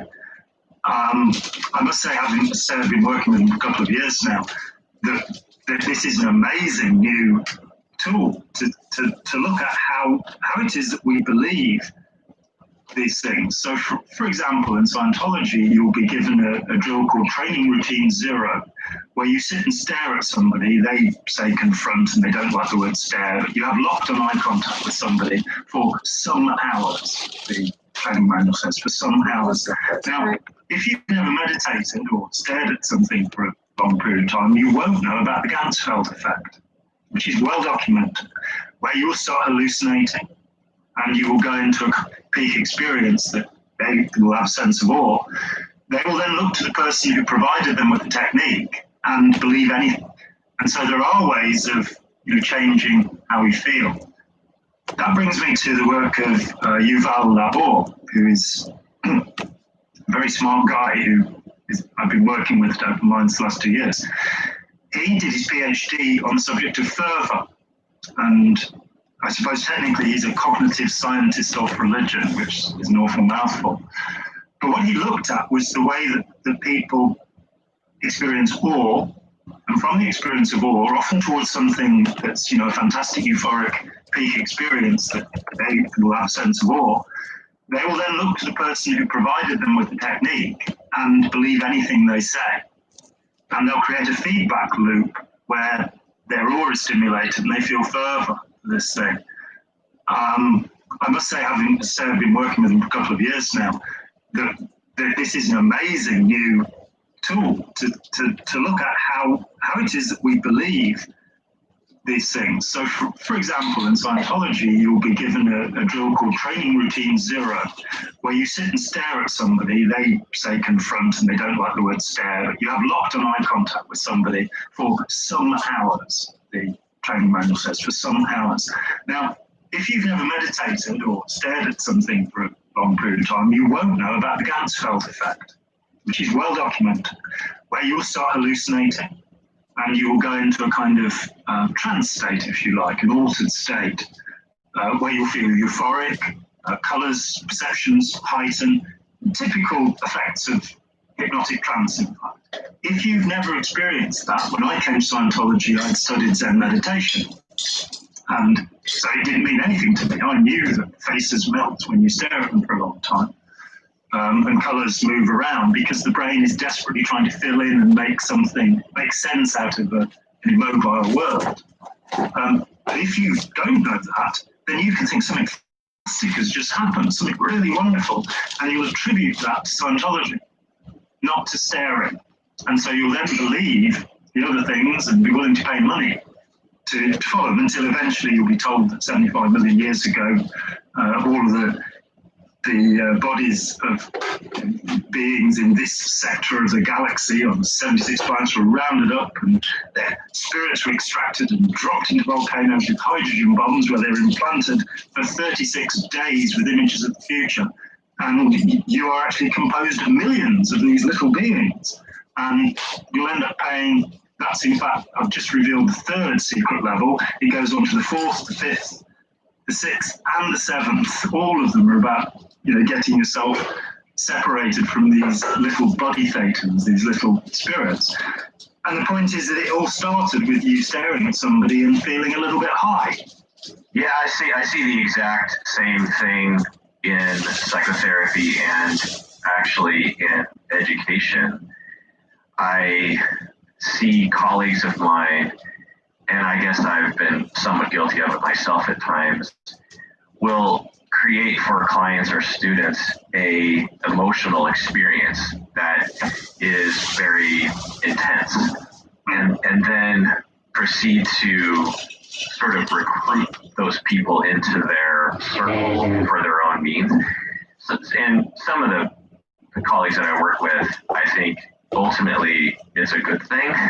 It's inspiring people, it's getting people to go deeper, it's helping people to realize their own goals for themselves. But used for evil, I can absolutely see how awe and intense emotional experience can lock someone into a charismatic leader in the exact way that you're describing.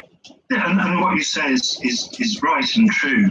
That fervour is not of itself a bad thing. In fact, our sense of awe in the world, we feel awe of vastness, we feel awe of competence in other people, we feel awe of beauty, we feel awe of celebrity, which is a little more worrying. And in cult groups, the leader becomes a celebrity, and there's that kind of awe. And we feel awe towards anything which seems supernatural, miraculous, inexplicable to us. And it is that kind of awe that inspires artists to make great art. And frankly inspires therapists to become therapists a lot of times. Yeah. So I guess it all just depends on what's the outcome and what's the intention of, what's the outcome? Because I can see a charismatic leader intentionally trying to make the world a better place by creating a cult that goes out and kills people, Yeah. So I guess it's an outcome, right? It is, yeah, and it's also who's pushing the button, who's making it happen. If you know that this technique is going to lead to this, if you meditate, for example, and you have the experience of bliss in meditation, which many people do, then that can be a very positive thing, unless it's being controlled from the outside. If you realize it's the technique doing it, not the supernatural ability of a leader.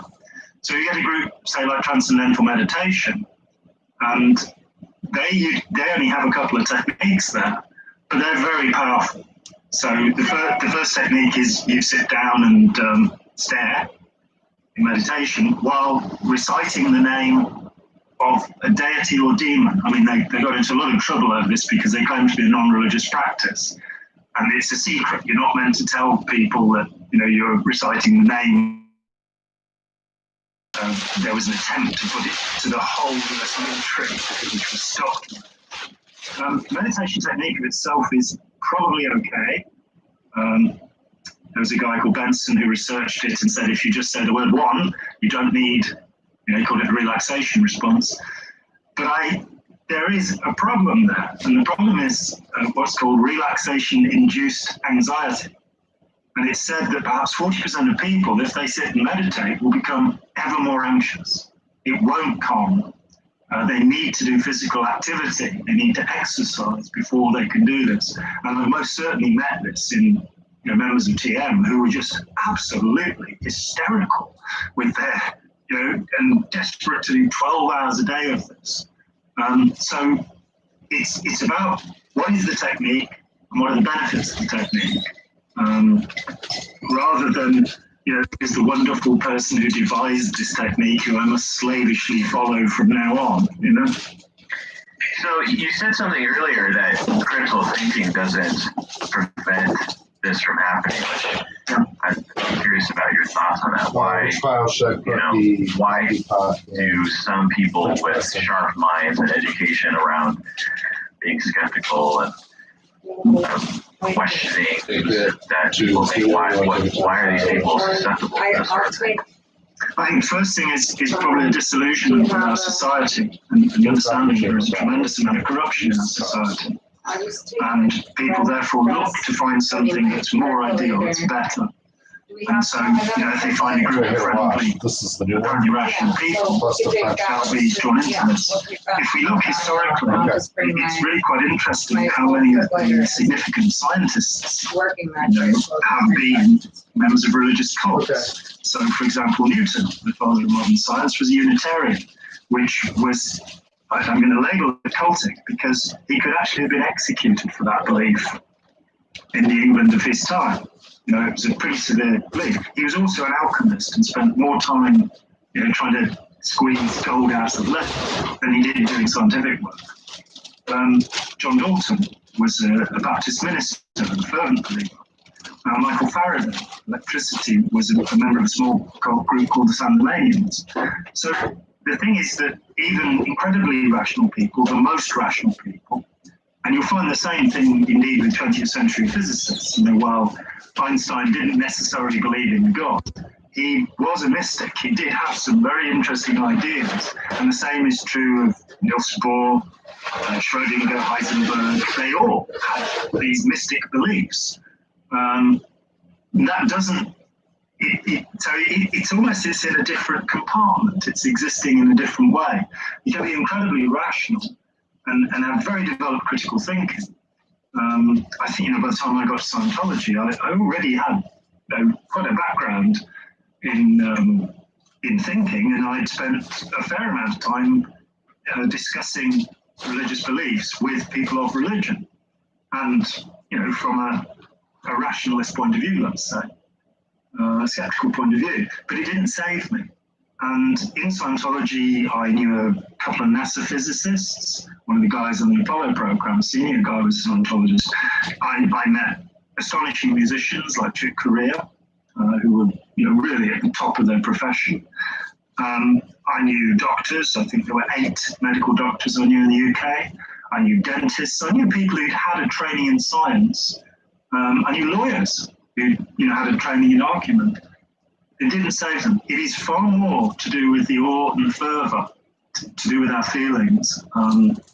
So a neuroscientist called Jill Bolt, I think is her name, and she said that while we believe that we are thinking creatures with feelings, it is more true to say that we are feeling creatures that think. Yeah, absolutely. Yeah, so these people were also potentially disillusioned with society. Is that what you're saying? So the awe and the disillusion with society is the alchemy of cult membership? Yes, you're looking for a group that's trying to transform the world, often, And not always. Some people do come in because, I'd had a bad romantic relationship. My girlfriend had run off with one of my best friends. And I was 19, I was very emotionally susceptible. And so I walked in Scientology. But for many people, it's simply the sense that, the world is not as good a place as it should be, given all the wonderful technology we have, all of the fantastic medicine. Why are we still fighting wars? Why are we still destroying the environment? Why aren't we, why have we got so many people in prison? Why are we not in a better shape? And somebody comes along and says, well, we can transform the world. And people become interested. Does this apply to political parties as well? I'm sure it does, particularly looking at the extreme left and right-wing groups. Even a group like the Ku Klux Klan, they believe they're going to do something positive and transformative. If you look at Hitler and his cronies, they're kind of weird because they really, really seem to have fervently believed that they were saving the world. They were saving the good German people from the Slavs and the Jews and the Romanies and the blacks and the communists and all of this. So they weren't driven by evil. They weren't driven by a sadistic, sociopathic desire to harm others. But that's what happened, that it became a machine that just destroyed everybody that came near it because of its ridiculous philosophical ideas. The idea of the survival of the fittest into the survival of the nastiest, where fitness became a physical thing rather than, fitness of compassion. So. Interesting. I've worked a lot with teenagers in gangs in my career, and I'm curious what your work informed that part, that membership, that participation. I think probably that I'd like to have a long conversation with you about that and learn more. I looked at gangs historically. I was there's a group called the Scuttlers. They were violent gangs in Manchester, in England, in the 1870s. And when I sort of read about, the Hells Angels and the Crips and the Bloods and all of this kind of thing, it really struck me that you're seeing the same kind of group dynamic. They, the uniform group, the dress code, the language of the group, the loaded language terms that are, that make you an in-group member. The violence in these groups, the Scuttlers, you might get 500 of them out on the streets, and these would be almost all male between the ages of 13 and 25. Yeah, and it's a peculiar economic situation because they were earning the money. Green shirt. It was only very young, healthy men We're gonna do a who final could one. get jobs in the factories at that time. And so when you went past that, you started relying upon your younger members of your family to support I you. don't put anything. So they had great status. They had cash, and they'd go out on a Saturday night and have street fights with maybe 500 people. People were killed in these fights. Policemen were killed in these fights. They'd use their belt buckles as flails, rather like the Hells Angels use motorbike chains. They'd use blades. And it was just this, that there's a culture, and you can see it, say, in the Cosa Nostra, in the Mafia, that they have a kind of code of loyalty, that, that they have their way of looking at things, which isolates them from the world and gives them that same kind of elitism that any other cult group has, the sense they belong to the best organization. In gangs, as you know, surely far better than I do, you have the other edge of it, which is the violence, which is how somebody may be hurt. There'll almost always be some drug involved, alcohol in the Mafia, but, there'll be, amphetamines, drugs that will tend towards violence will be used. Many factors. Yeah.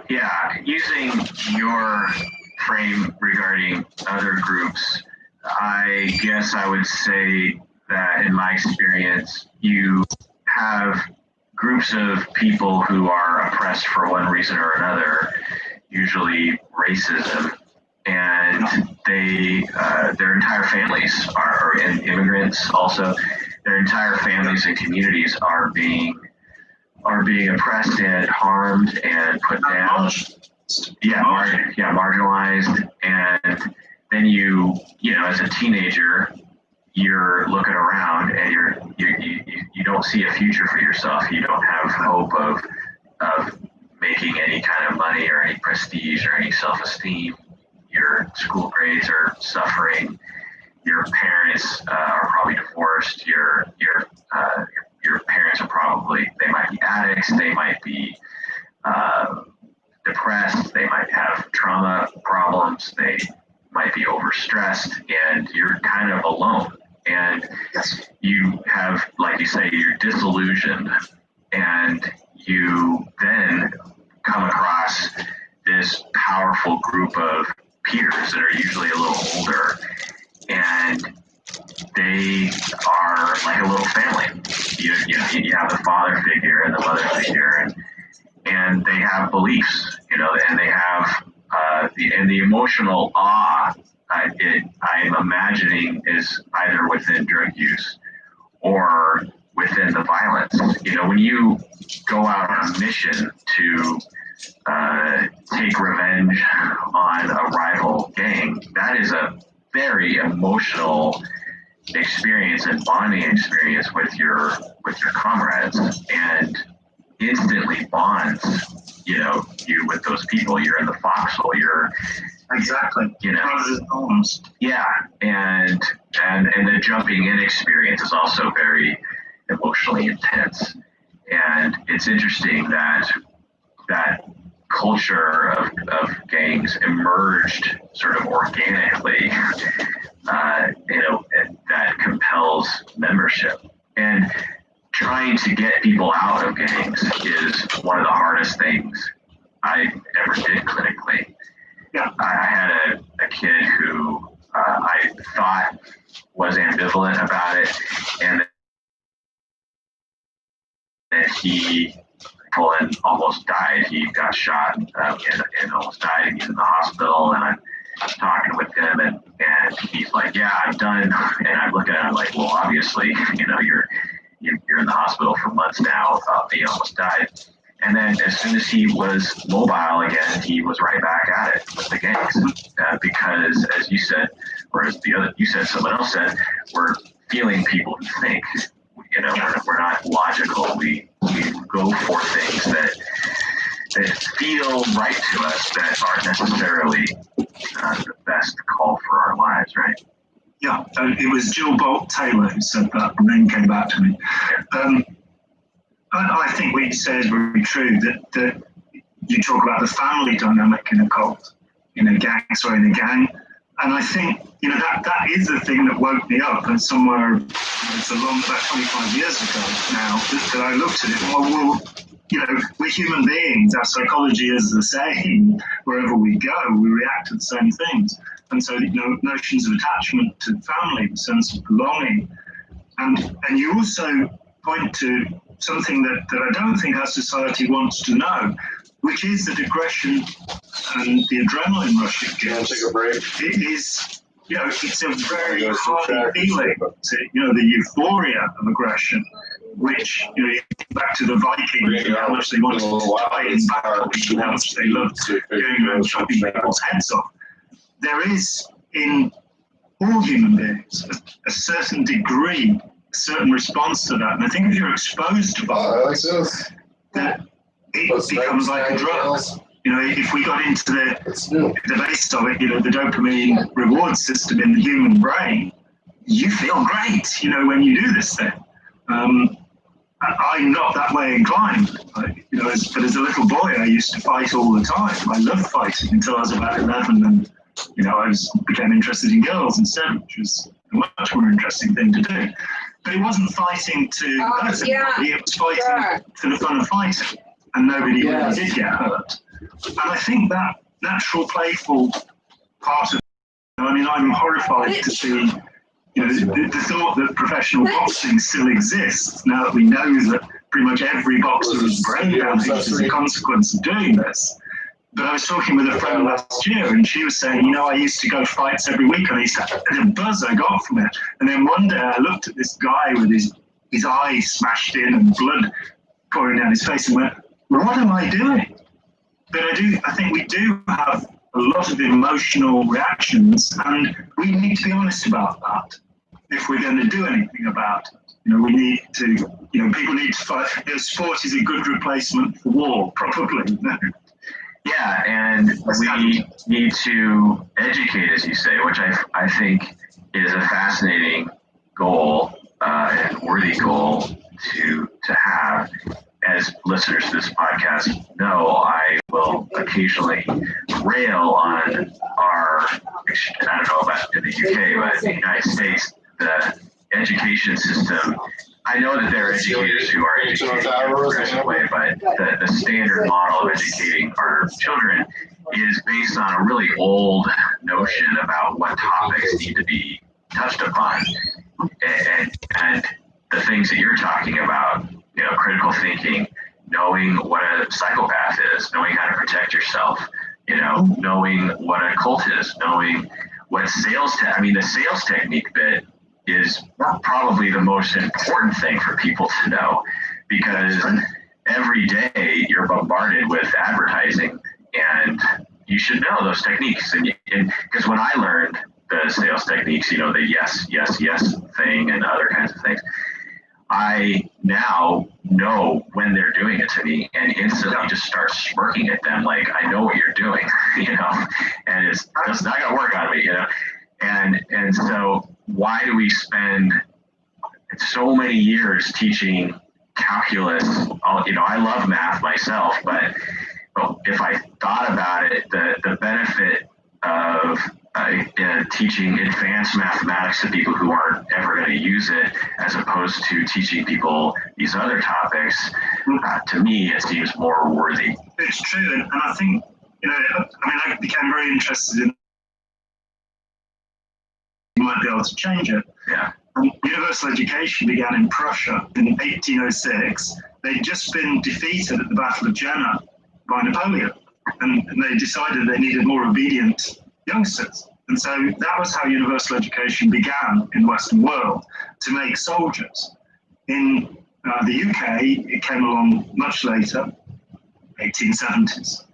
And the idea was so that mothers could go and work in the factories. There'd be somebody, hitting the children for them, or very, Dickens and all that stuff. In the US, it came about in the 1880s, and the idea was to homogenize immigrant populations, the success of which can be seen in that we talk about Italian Americans, African Americans, what have you, that it's not happened. There are still these separated groups. The education, the purpose is, I don't think it's ever academic. I think the academic thing is a side effect that they're claiming is the central purpose. The central purpose of education is socialization. It's to get people so they grow up and fit into society. And looking at our crime rates, it's not working. It's just not working. And I think we have to rethink education. There's a great book. It's an academic book, but there's a great book by a man called Matthew Lipman called Thinking in Education, where he analyzes the difference in the kind of authoritarian role of education. So, we have education consists in the transmission of knowledge from those who know to those who don't know. That's the classic model. And he says, well, no, education is the outcome of participation in a teacher-guided community of inquiry, among whose goals are the achievement of understanding and good judgment. And he goes through a series of points saying, we talk about cults, but education, the idea of having an authority figure who is all-knowing and gives you the information, I think it's questionable.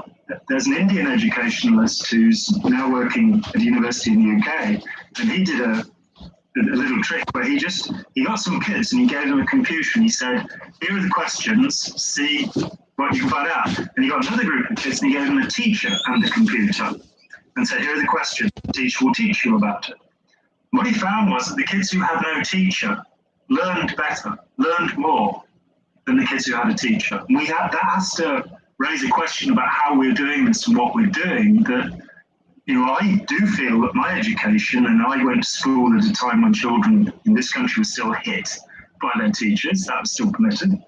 For me, education, for the most part, school, slowed me down.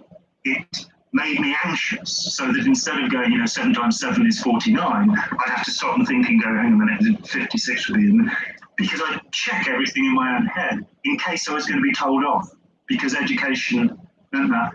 Rachel Bernstein in LA was telling me that she had a little course with some people, and she asked them to write down something affirmative and positive, encouraging, had been said to them as a child in school. And she said most of the people couldn't think of a single thing. And you're going, so they spent, 10, 13, 14 years in education, and nobody once said, you're doing really well, And I think that emphasis with what we have known about psychology since the 60s, that if you encourage people, they get better. If you discourage people, they get worse. Yeah, and to our educating listeners out there, I will say that there are shining beacons and people who understand exactly what you're saying. Nothing is more important than a good teacher. Yeah. And good teachers should be, in Germany they're called professor. School teachers are called professor, and they're paid properly. Yeah. And the system has failed the teachers, because the teachers should be interested and excited. They should go to bed at night wanting to get up the next morning to talk to their kids. Yeah. Not going, oh God, I'm going to have to talk to them about the same stuff I talked last year and the year before. It shouldn't be boring. Yeah. Education should be stimulating, exciting. I think it's moving out of schools. We want educationalists to be aware of what we're doing, but we're more likely, we're working on graphic novels, we're working on video games. We just want to go straight to the kids and cut out all the middlemen and say, look, this is the world you're living in. And provide them with something exciting and interesting, but along the way teaches them, how to recognize a predator. Right. And the point that I'm taking away from what you're saying is that when we have a traditional culture in education that's based on obedience and compliance and not necessarily on true education, it might even produce more susceptibilities, charismatic, nefarious leaders. And if we try to break free of those traditional educational techniques and culture, we might actually help to prevent the kinds of things that we see in our culture and in our society. I have no doubt about that. I spent a long time talking with cult members in a hopefully therapeutic situation, and it comes up again and again and again. Those who went to the most rigid schools, the worst cases of cult membership I've seen have been people who went to these private schools, people who've been through an enforcing program. It's not true of all private schools. There's some very good ones, but there is a tendency to put blinkers on people, and I think there's a problem in education generally about that. In dealing with some academics, you find that they really don't have any breadth of knowledge. They've studied their subject and they know how to parrot their subject, but they don't have any interest in their subject anymore. And the blinkers have gone on from the start. I mean, it's curious how many people have been innovators in the fields that they didn't study. So Bates influenced psychology and counselling, but he was an anthropologist. Even B.F. Skinner was actually an English major, not a psychologist, but we probably better not talk about him.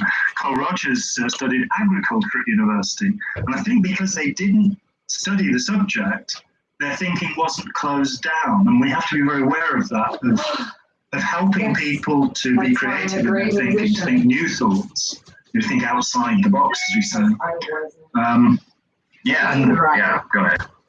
Yeah, and it's moving on in that way. It's making a school a community of learning, making it a place of enjoyment. I think also the terrible reliance upon examination that every year the PISA statistics come out. Every year Finland and Sweden top the literacy charts, and they absolutely don't do exams. They don't do SATs. They don't start teaching literacy until the age of 7, in fact. They don't teach reading and writing until the age of 7. Every year, they come out as the most literate people in the world. And yet we still pile on more tests. The tests we're doing are so that politicians can say, yes, it's gone up literacy's gone up 0.01% since we came in, according to our fairly random SATs tests. So it's measuring competence rather than, the ability to remember things. Well, and it's designed to also punish educators who are underperforming, right? Because politicians get asked, I suppose, to do that, to hold educators accountable. And all of my high school teacher friends, elementary school teacher friends will tell me that they hate the testing situation. But our politicians of public schools run the show, and so they get to dictate that. Yeah, I mean, there were episodes of The Wire that dealt with the education system in Baltimore, and you've got this incredible situation where kids are being taught the answers to the SATs. Right. They're not being taught the subject anymore. They just how to parrot the answers. And it's like, how did it go so wrong? Right. But I want to be mindful of your time. This has been a fascinating conversation. I could talk with you for hours. Maybe we could, schedule another time to go down some other roads. But please plug your book and your organization and whatever else you'd like to plug here at the end. The organization is called the Open Minds Foundation, and that's at openmindsfoundation.org. My book is called Opening Minds, The Secret World of Manipulation, Undue Influence, and Brainwashing. So, John, thank you so much. Fascinating conversation. I had no idea how fascinating of a dude you would be. Oh, God. So thanks for joining me. Okay, and I look forward to talking again. All right. Well, that does it for that episode of Psychology in Seattle. Thanks for joining us out there. Please take care of yourself because you deserve it.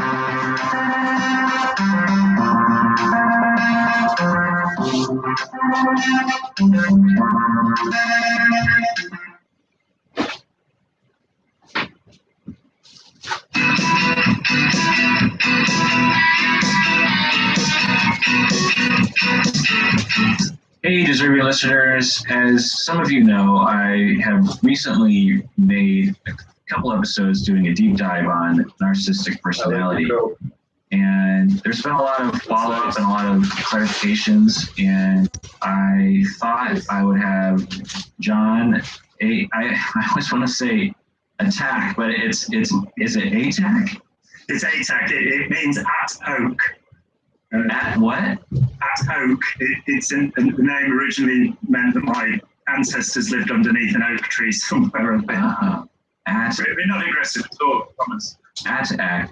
So John, as some of you know, has been on the podcast before talking about how to help people recover from high control relationships such as exist in cults, and how his research and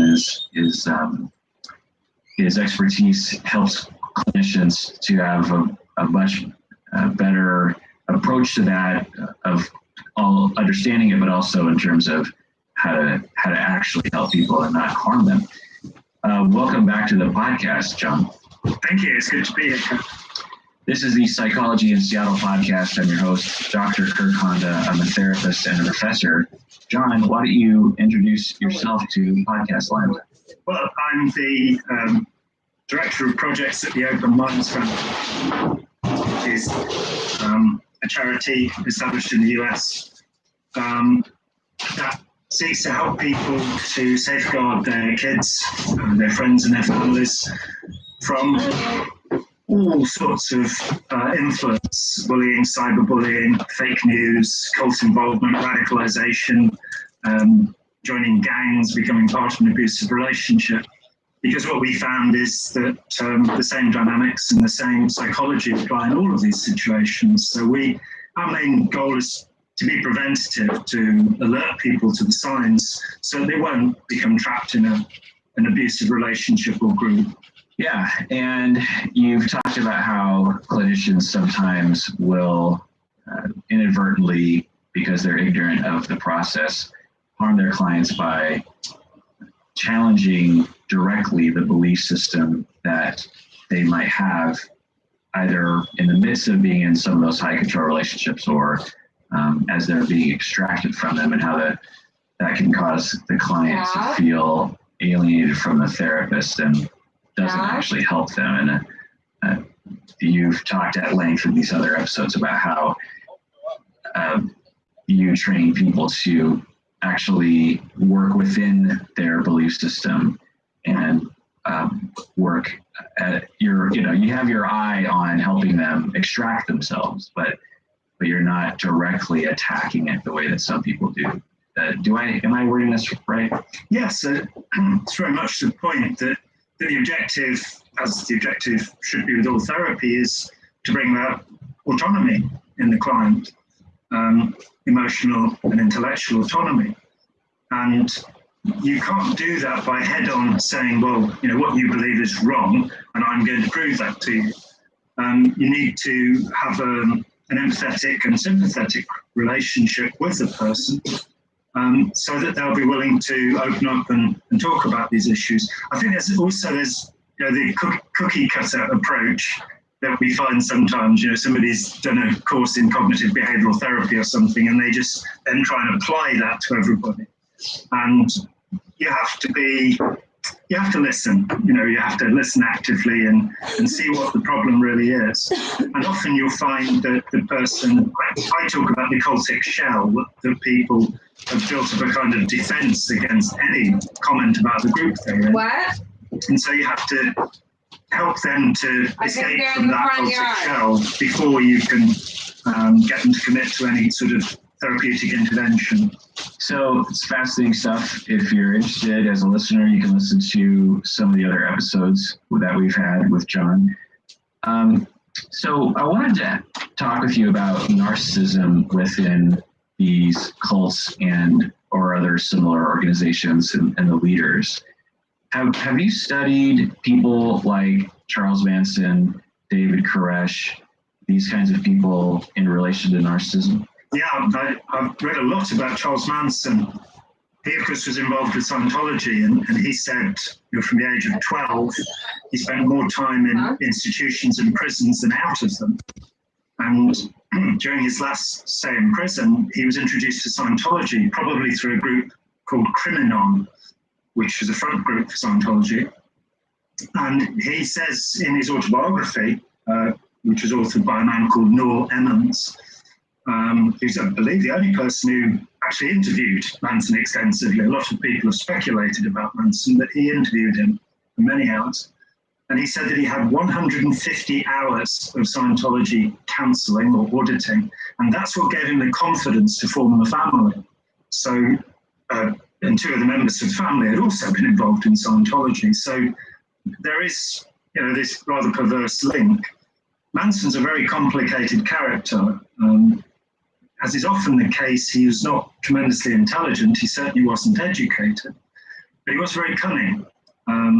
He has a sort of vulpine, a fox-like sophistication in his thinking at times.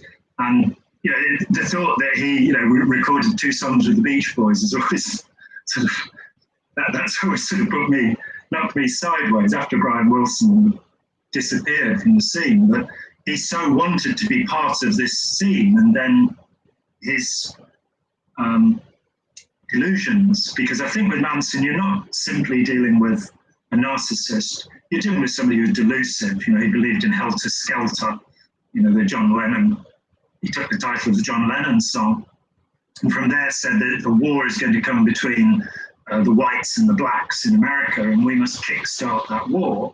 And so the murders committed by his gang were supposed to kickstart this thing into action. So there would be a civil war in the United States. Pretty much the same sort of logic you find in the Patrios, the Symbionese liberation people. Right. I mean, there was a lot of that sentiment, and it wasn't far-fetched at the time, given the tensions and how destabilized things were, and how much injustice, and how the system was just not flexing very much in particular communities. So that's something that, I was born in 1970, so I can't relate at all, but studying history enough, I have come to realize there's a lot of uncertainty at that time. It wasn't a strange thought to believe that there could be something along those lines. And, there were small incidents for sure. I mean, small compared to a civil war, but big compared to, We had the Watts riots, for example, in the late 60s. You had the Chicago Days of Rage in 68. And looking at the early 70s, there were close on 2,000 bomb attacks a year in the United States in the early 70s, which we've got Homeland Security and all of this going on now, but I don't think people realize just how much less dangerous the environment is now than it was at the beginning of the 70s. Yeah, well, let's make America great again and return to that. Yeah, it's funny actually. So I was watching Donald Trump and American Dream, a 4-hour set of documentaries, and I hadn't realized, of course, Ronald Reagan campaigned with "Let's Make America Great Again," and so did Bill Clinton. So it's a slogan that seems to be. I'm still wondering when it was great, because I think America's great now. Yeah. And I'm speaking as an outsider. I think America has since the Second World War has contributed a great deal of good to the rest of the world. It's also sadly contributed a great deal of harm. Mm-hmm. Absolutely. Yeah, that's interesting. I didn't know Charles Manson went to Scientology. That's fascinating. Mm-hmm. So, what have you gleaned from your understanding of Charles Manson regarding his narcissistic personality? Well, as I say, he's a narcissist. He's somebody who is completely self-obsessed and self-focused. So he fits the personality profile of most cult leaders. If you look at, Bhagwan, as he called himself, Sri Rajneesh. Bhagwan, by the way, means supreme God. So that could be considered slightly narcissistic. Then you had Mahesh, who called himself Maharishi, great teacher. Sun Myung Moon, Ron Hubbard. These people all seem to be characteristic of the narcissistic personality disorder. And I'm sure you've made the differentiation elsewhere, but the word narcissist has crept into the language and there's a confusion, I think, between people who are show-offs or performers, like David Bowie or Elton John, who could be called narcissistic because of the way they behave in public at times. But that is not the narcissistic personality disorder. Right. We're going into a lot of detail on that. Yeah, the general public throws around the word narcissistic like applied to basically any celebrity that they're not fond of. Like, I don't like Kim Kardashian. She's a narcissist. And it's like, well, if you want to say you don't like the way she presents herself, or you've had enough of her, or, but it's like, one, you're not applying that label to celebrities that you do like, and two, this is how they make their living. They literally pay the bills by taking pictures of themselves and putting it on Instagram. So, it's hard to know what their actual personality is like, right? Absolutely, and show people need to be show people. We'd all sit at home and in a dark corner if it weren't for having entertainers out there, and they need to exhibit that and show that. So having said that, if you look at somebody, Ron Hubbard is the easiest example for me because I've spent far too much of my life studying his life and work, and he's somebody who. There's a differentiation made between a vulnerable and a grandiose narcissist by some people. And the vulnerable narcissist, and I'm sure that Hubbard was a vulnerable narcissist, if they don't have adulation, they collapse. He would lock himself away for days on end. We have interviews with people, had a girlfriend in 1950 who became a psychologist after they parted company, and she talked about him, sitting and sulking in his bed, and then going out and giving a lecture about how you could become a perfect human being. And he'd drink a bottle of whiskey a day and cry. I talked with one of his closest associates in the 60s, John McMaster, who gave me the same story. I talked with a guy who was looking after him in the 70s, the same story. All through his life, he was a vulnerable narcissist. So the adulation becomes the fuel. These are people who have, they have to have the admiration of other people, and they're willing to do anything to get it. Grandiose narcissists, on the other hand, just look in the mirror and go, I am the fairest of them all. There is never any doubt in their minds that they are perfect and wonderful. I can't, off the top of my head, come up with an example of that without getting into trouble. Yeah, that's my experience with, so the vulnerable narcissist, the way I would phrase it is, you're presenting, exactly what I have found clinically is that people will develop a defensive structure of a grandiose self or gaining adulation from other people as a way to defend against this deep inferiority and this deep lack of self. They're not just like mildly into being a show off. They need it in the way that we need water or food or air. And when they don't have it, they are not distracted enough from the reality that they don't know even who they are as a human being, because they were abused or they were mistreated or neglected enough as a child that they weren't given enough of time when they were a young child to actually develop a sense of who they were and what they want, or that they're actually a good person on the inside. And that's something that unless like for me, I have a self because my parents raised me well enough that I actually, when I look inside, there's a person in there, And for people out there, if you also have a self, you'll be like, well, what does that even mean? And it was really hard for me to get until I actually experienced it firsthand. When you actually experience someone without a self, it takes a while to really get like, wow, this person actually doesn't even know who they are or what they want. When they ask themselves, what do I want from my life? There is no voice. There's nowhere to even look because they just don't know who they are. And so not only that, but it's not an intellectual experience of not knowing who you are. It's actually extremely distressful to look inside and see nothing. It feels like falling into an abyss, and it's very dysregulating. We evolved to need that critical phase early in life to develop that self, and when we don't have it, there's an extremely horrible feeling of emptiness that people will feel, and people will turn to various different methods of coping, one of which can be narcissism. And so with L. Ron Hubbard, apparently he was deeply suffering and deeply disturbed, and the Scientology cult project that he involved himself in, it was some semblance of respite from his deep despair. The grandiose narcissist, in my experience, also has that. They're just much better at blocking themselves off from it. They have that deep emptiness and that deep suffering, but they're in such a state of denial and so good at propping up this defensive structure of narcissism that they rarely experience it.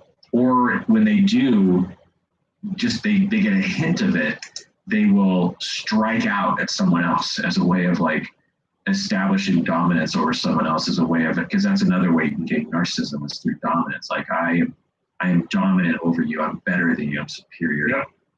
And so and have control. Yeah. Right. And so, but in my experience, both people are deeply, deeply suffering on the inside. Not that I'm excusing their behavior, I'm not. I'm just saying that's why they resort to such strange and elaborate defenses. And they learn these defenses early in life. It's not like they are an adult and suddenly they realize how to defend against that emptiness. Probably from the age of like 2 or 3 or 4, they had the beginnings of a narcissistic personality, a way of showing off, a way of being dominant, a way of distracting themselves. Anyway. And I think there are 2 routes. You mentioned the route of abuse, but in studying Hubbard, so many people have said, oh, he must have been abused as a child. And I have seen absolutely no evidence of that. And we were able to interview his aunt, who lived in the house with him throughout his childhood. We've seen correspondence from his mother, and it seems to me that the other possible route is that the child is overvalued, that the expectation placed upon the child is too much. It interested me that in looking at Sun Myung Moon, the founder of the Moonies, the Unification Church, as it calls itself, that he too was brought up in the household of a grandparent rather than his father being head of the household. His grandfather was. Hubbard was brought up by Lafayette in Lafayette Waterbury's household, and his father was absent most of the time. And you have this idea of his mother and his 4 doting aunts and his grandfather all having this incredible expectation of him that he was going to be this fantastic, wonderful man. And he really didn't, apart from having a natural cunning, he really didn't have a lot going for him. He was not a highly educated man. He was not capable of becoming highly educated. He was thrown out of university in the first year. But I think that expectation was always in the back of his mind. And he turned towards abusing others, it would appear, as a teenager. He started, again, if you look at Rajneesh, there's a story that when he was, I think, about 8 years old, he convinced one of his school friends to walk a tightrope, and the friend fell and died. And this risk-taking and forcing others to take risks is a normal part of sociopathic behavior. So there's this, I think there's another possible route to it, that the self doesn't develop because the expectation is impossible. You're going to be a Buddha or a world leader or something like this, and you're told this from the moment you're born. It makes it impossible. I think also, I've recently read Escape from Freedom, written in 1941 by the great Erich Fromm. And he takes Freud to task and says, Freud says that selfish people only love themselves. But the truth is that selfish people don't love anyone. And it's that lack of self-love that makes the narcissist so vulnerable, because they can't sit down and go, well, I've achieved things, I've done things. At the end of his life, it said that Hubbard commissioned a man called Sarge Faust to build a machine based upon his Hubbard electrometer that would actually kill him. And he told Faust that he failed, that his mission on Earth, to humanity was a complete failure. And that vulnerability, that collapsing, is an aspect of the condition. Right. The way that I've conceptualized people like Hubbard and Manson, and again, it's just a way of narrativizing the story. There's not a scientific statement, it's based on, empirical evidence and observation, but it's a way of drawing together a lot of different things to make it coherent. And what's coherent to me is that Manson and Hubbard, in all likelihood, so if Hubbard didn't have any overt abuse, which I would say, honestly, if it's just abuse, narcissism is not likely the defensive structure that will emerge. It has to be a lack of parenting that allows the child to develop a self, which you mentioned and we've been talking about, but also some kind of vibe, at the very least, that the child is inferior and not important.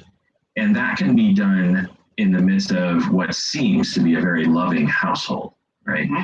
You can have parents who are still together, who aren't violent, they don't drink, but if the parents are narcissistic themselves, or if they're depressed, or they work a lot, or postpartum, mental conditions, or just a variety of different things can actually contribute to the development of narcissistic personality. Now, it's hard to demonstrate that scientifically because it's such a multifactorial sort of descriptive. Skin a box throughout their childhood and watch them intently, Yeah, exactly. So we're left to speculate, but that's been my experience clinically, and I would suspect it would be true for Hubbard and for Manson. But Manson actually did go through some actual overt difficulties. And then what happens from the cult leader that the way I story the situation is they are always grasping for some kind of narcissistic supply, something that makes them able to bolster this false self that helps them to feel like they have a self and feel like they are good enough in the world, while also distracting them from the deep abyss and emptiness. And they don't start out wanting to be a cult leader. What they start out with is they just want some ability to elevate their self in other people's eyes. So, they start off with, say, being a folk singer, like with Charles Manson, and getting people to listen to him sing songs, or L. Ron Hubbard, who wrote books, right? I don't know. I played the ukulele apparently as a teenager. Okay, so some kind of accolade, and there would be this vacillation between, like, at times getting enough narcissistic supply where they can feel normal, but then it's not enough, or they eventually get there and say you're Charles Manson and you have like 10 people who love your music. Well, eventually you get used to it. We get used to anything, right? Like Kanye West. Yeah, Kanye West is, I don't know if he has narcissistic personality, but he is a high school dropout.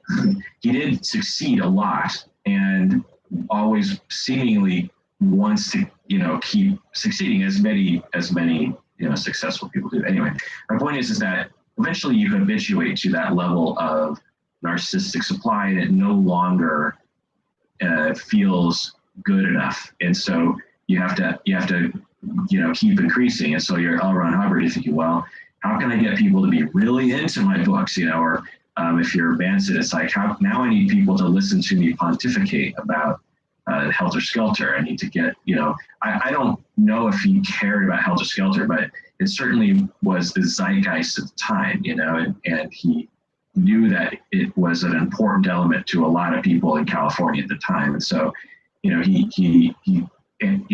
Manson, now he's a preacher, and then he has like followers, and then he has to like get them to give away their possessions and live with him, and then he's got to have sex with them, and then he's got to get them to kill. Like every step up the ladder is like just the next progression on, because he's habituated to the current level of narcissistic supply. I don't know that much about Hubbard though. Like, does this apply to L. Ron Hubbard at all? Very much so. If you look at either my book, Let's Sell These People a Piece of Blue Sky, or the biographer Russell Miller's Barefaced Messiah, which I worked on, you see a man who does inflate so that in 1950 it's enough to have a room full of people listening to him and be on the bestseller list. By 1967, he has to create an organization that it can take him away from national laws. So he puts to sea so that he can be outside of he can do what he wants. And the behavior is marked. When I interviewed people who'd known him in the 1950s, and I interviewed a lot of people, most of them were, well, you couldn't trust him to do things, and he spent money like water. I heard that phrase a number of times from people. So you had to keep him away from the money. And he made all sorts of inflated promises. But people came away from their meetings with him saying, but, he's an interesting guy, and, he got some very clever ideas. I mean, Carl Rogers and Fritz Perls both publicly praised Ron Hubbard's ideas. So he impressed some people there. But that, he was talking about, dealing with trauma and the trauma of childbirth, or the trauma of infancy. And that became the trauma of past lives, and that kind of expanded the picture. But by the 60s, he's inflicting trauma. He's taking these people, putting them in uniforms, putting them on a ship, and throwing them overboard, which is terrifying. This is worse than being thrown from the high diving board in the swimming pool, and there were people who couldn't swim it was being done to. He was putting a child as young as 4 into the chain lockers in his ship, the place where the anchor chain is normally stored, which is a filthy, squat little place full of bilge water and rats. And he was exerting this dominance over the people around him. So yeah, there was a progression with Hubbard. And I think probably with any of the cult leaders, they come to believe the myth they've created. Hubbard, in 1954, he wrote a poem he called The Hymn of Asia. And I talked with his editor and publisher, John Sanborn, who controlled all of his publications from 54 to 1978. And Sanborn said he didn't dare publish this thing because it was too embarrassing, because in it, Hubbard claimed to be Maitreya, the future Buddha who will save all of humanity and take us all into nirvana. And I'd just like to point out, it didn't happen. Hubbard's dead and we're still here. But Sanborn told me that the poem begins with, "Am I Maitreya, the future Buddha?" And he said, the original said, "I am Maitreya." And that's why John held it for 20 years before publishing it, because of the massive egotism involved in this thought. And I think that he vacillated between believing he was the savior of all humanity and believing he was a complete charlatan. And I have records of conversations that he had with people. A guy interviewed him and made a wonderful little documentary, which is up on YouTube, called The Shrinking World of L. Ron Hubbard. It's only 20 minutes long. And this guy, Charlie Nairn, went and interviewed him, and he said, for an hour or two before the camera went on, Hubbard talked with him, and he said to him, "It's a complete scam, isn't it?" And Hubbard went, "Yeah, of course." Just admitted it. And Charlie said, "Well, why do you do it?" And he said, "Well, it's great to be able to give your wife $10,000 every evening on a silver tray and say, look what we earned today. This is 1968, $10,000 then $100,000 now, every day. But the main thing is I like to hook the clever ones and reel them in. So this idea of being better than other people, controlling other people, believing himself to be godlike, superhuman, I think was essential to his ego construction. And as you say, there's no self involved, because that is not a realistic expectation for a human being. We are fallible. We have our strengths and we have our weaknesses. He had to be considered, a great musician. He made an album called The Power of Source, which was atrocious. He took 2 years of Chick Corea's life to make an appalling pop album called Road to Freedom, which was one of his final legacies before he died. And it even has him singing, which is definitely sings "Thank you for listening. I write just for you." It's very worth buying. Is it on the internet?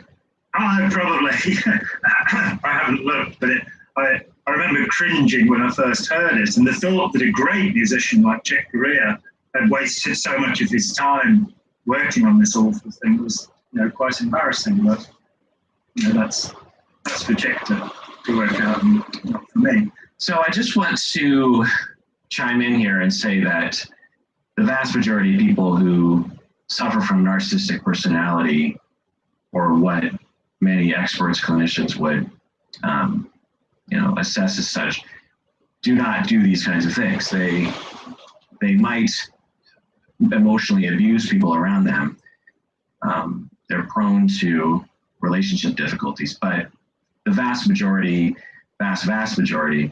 are not cult leaders, wouldn't even try, and definitely are not murderers like Charles, or involved themselves in murdering like Charles Manson did. But that isn't to say that Charles Manson and Hubbard aren't good examples of where narcissistic personality can go. And that narcissism, there is a spectrum, and I think, I very much like the idea of looking at any disorder on a spectrum. And so Robert Hare, who wrote the Hare Psychopathy Checklist Revised, which is the one that's being used these days, he eventually changed his mind about terminology in Without Conscience, his book in the early 90s. He dismisses the term sociopath and says that's people who believe that this is something that is socially constructed, that such people are made, whereas he at that time believed that the psychopath is born. And I think, I keep recently citing Shakespeare, some are born great, some achieve greatness, and some have greatness thrust upon them. And I think this is true of almost any psychiatric or psychological disorder, that you can be born with it.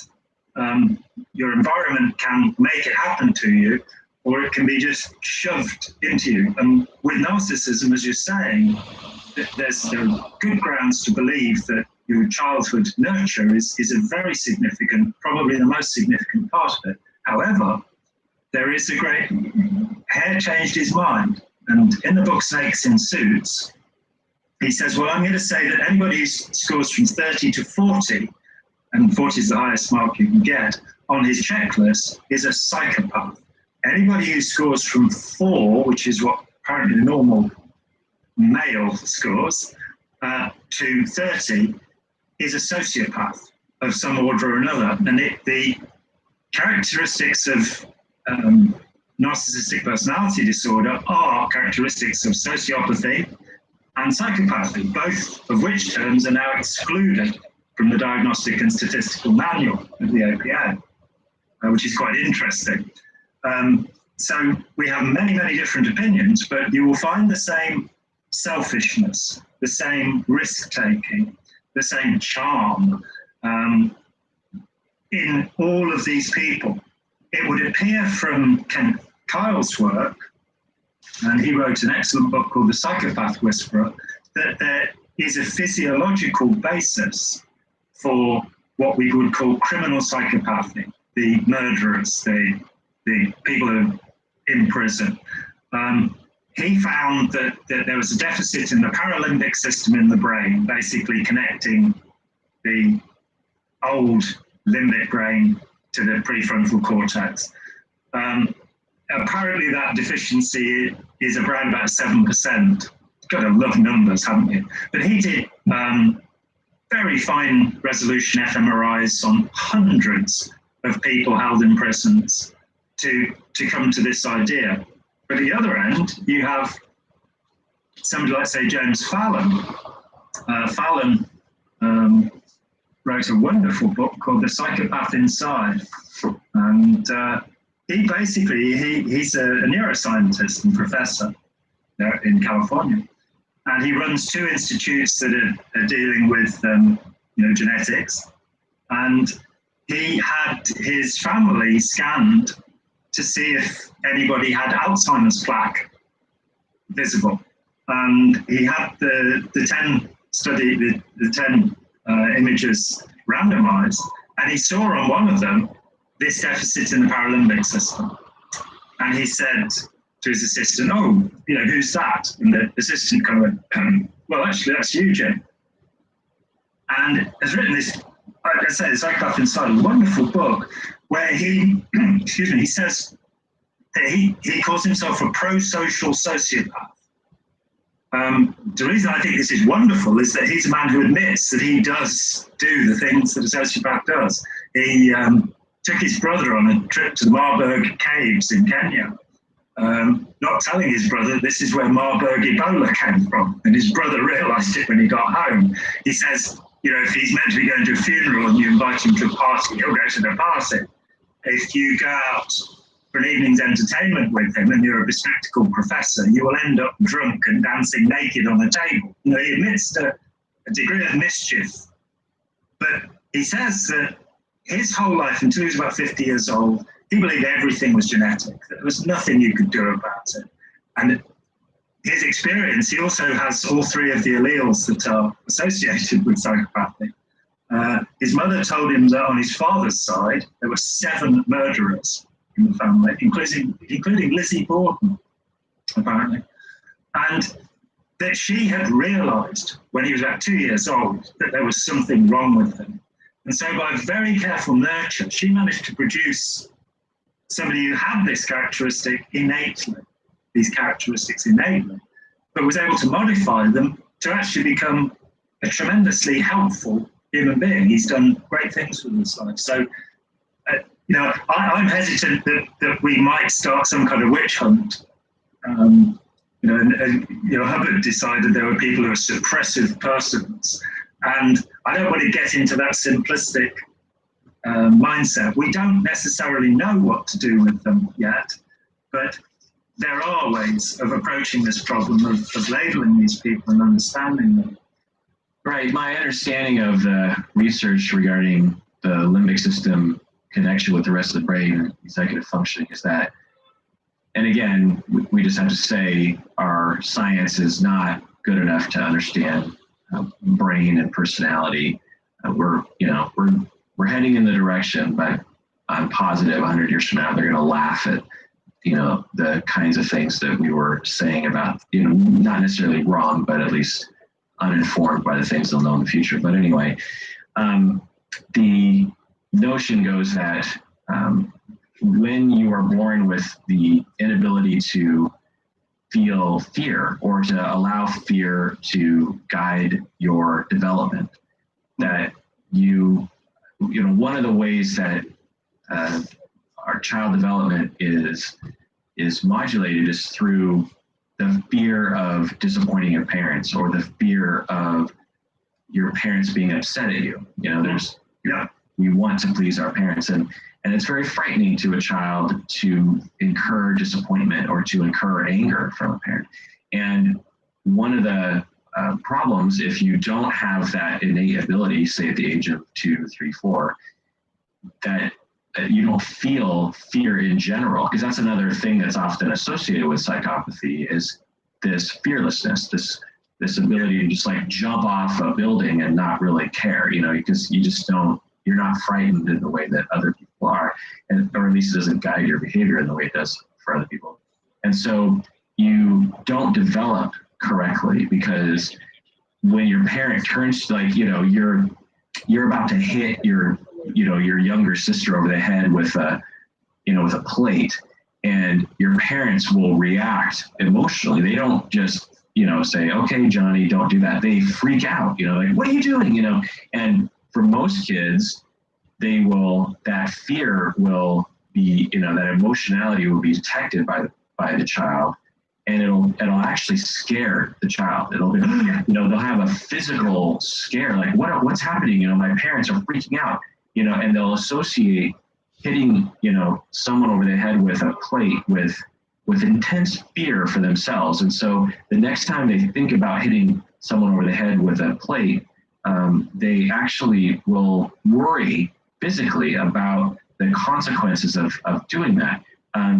If you don't have fear, then you don't care. You see your parents freaking out, and you're like, "Oh, that's interesting." And then you hit your sibling over the head with a plate, and then that creates a whole other set of developmental experiences where the parents are now looking at you like, "What's wrong with you?" And so that creates a whole other set of weird experiences that can develop later into a life where the person just doesn't really have the empathy that other people have. And it's an interesting model of how we develop empathy, that it's modulated and developed through a fear response, right? That our morality is somehow at the foundation is some kind of fear of retribution from our parents or God or something, Now, again, it's just a metaphor based on our very limited understanding of how things are going. And again, there might be a spectrum that we don't simply learn through our anxiety of learning that a behavior is right or wrong. On the work done on the brain, of course, much of this is work on the amygdala, or amygdalae, done by Joseph Ledoux and Bessel van der Kolk. And Ledoux, 2 or 3 years ago, actually withdrew his findings. They're still being cited as the basis, usually.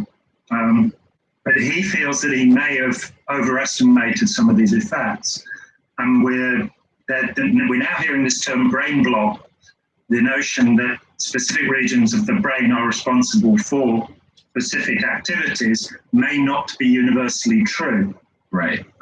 So yes, there are some questions. I would question the idea that there are simply fear responses. There are also empathy responses. And Simon Baron-Cohen, in his work, 0 Degrees of Empathy, he's, of course, one of the leading workers on the autistic spectrum and understanding that. And he talks about sociopaths being people who have, or psychopaths and narcissists, people who have a cognitive empathy, that they understand what other people are feeling, whereas people with Asperger's or on the autistic spectrum have difficulty in understanding how to react to people's feelings. Psychopaths have a really finely tuned sense of that. At the other end of the scale, on the autistic spectrum and with Asperger's, people tend to have very high affective empathy. They feel things very profoundly. This is the bit that's missing, not just the fear response, but the empathy, that the psychopath is like, well, yeah, and so you read stories of interviews with criminal psychopaths where the one I remember from Ken Keel is he actually prints the interview and gives the words to the guy. Say, well, this guy was in prison because he killed somebody, he hit somebody, knocked them off the barroom stool, banged their head, and they were dead. And there he is in prison. And he just says to the interviewer, which was probably killed himself, well, if you'd seen the way he looked at me, you'd have killed him too. That lack of any response, not just fear, but the lack of empathy, the lack of emotion, which we learn culturally from our parents, as you say, by them being decent people. And let me tune in and say that I was very fortunate to grow up in a loving family with loving parents and 3 loving brothers. So I, as you said of your own upbringing, this isn't something that happened to me, and my empathy for others was there from the beginning. It was always the feeling of not so much you must, thou shalt not behave in this way, but it's better to behave in this way. My parents were very honest, very honourable, very considerate people, and so that seemed the natural way to go. On top of that, I'm agnostic now, but until the age of 13, I was a Christian. I was brought up within Christianity, and the positive moral notions of Christianity, like giving all you have to the poor, for example.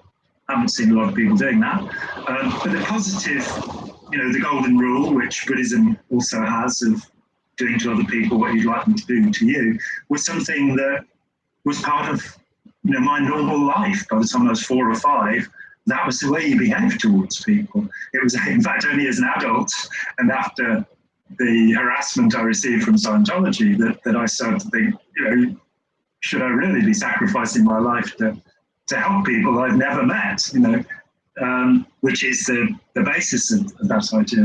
And I'm not sure that I should actually, but yeah. So I think there's a positive and a negative. It's not just the fear response. There's also something that I think is really positive in this regard, which you probably know about, the Mendota Juvenile Treatment Centre.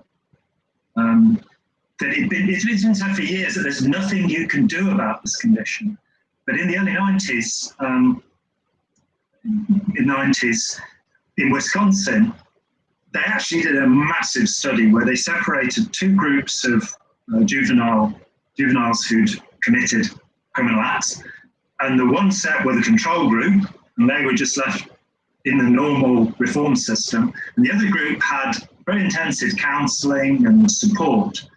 And they found in the follow-up that, because it's always been thought there's nothing you can do about this, they found in the follow-up that in fact the control group did some pretty nasty things, but the kids who'd been through this program had a much, much lower recidivism rate. So that, I think there were 16 murders committed by members of the control group, and I'm not sure there were any by the other group.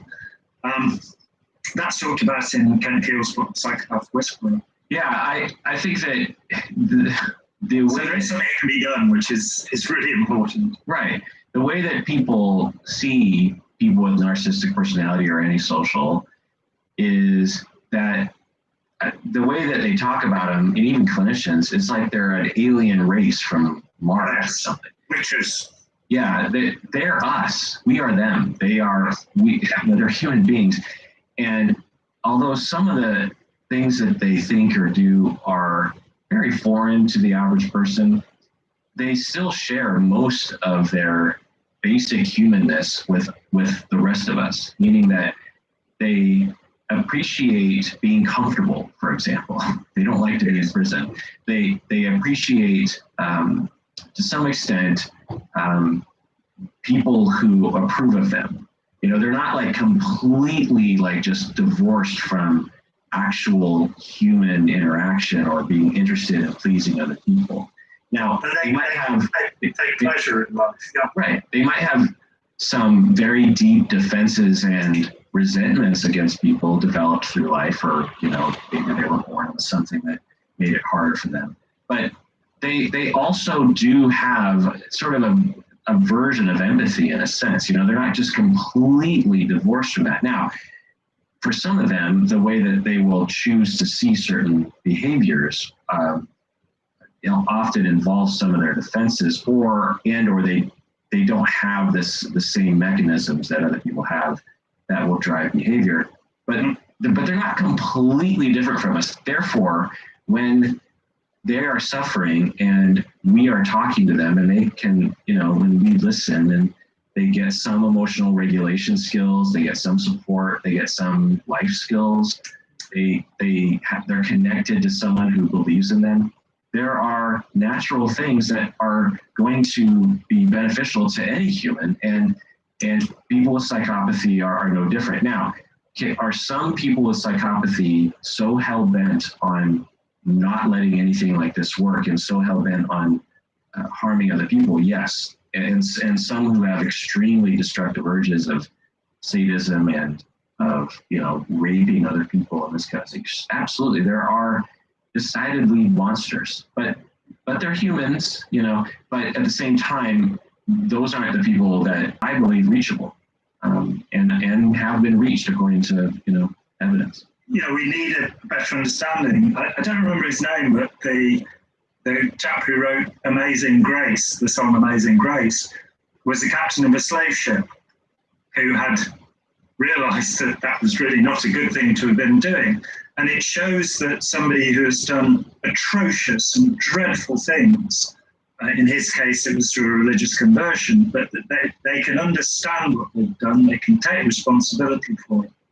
That can happen. But I do think that for anybody, to, you know, for those of us with sort of regular empathy, we understand the emotional consequences of what we do.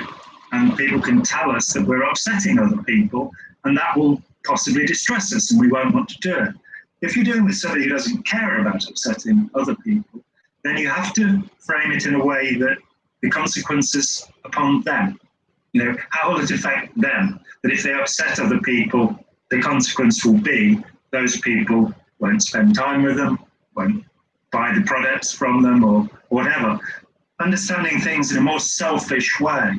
I think there's another thing, the high risk taking is one of the things that fascinates me about the whole of the psychopathic construction, that maybe these are people who don't have an easy dopamine release. Maybe they don't get pleasure easily. The reward system in the brain is not functioning. So they have to do more extreme things to get a sensation, you know, in the same way that people who are significantly masochistic in their sexual behavior, you know, you hear about people who deliberately go out to get themselves beaten up because that gives them pleasure.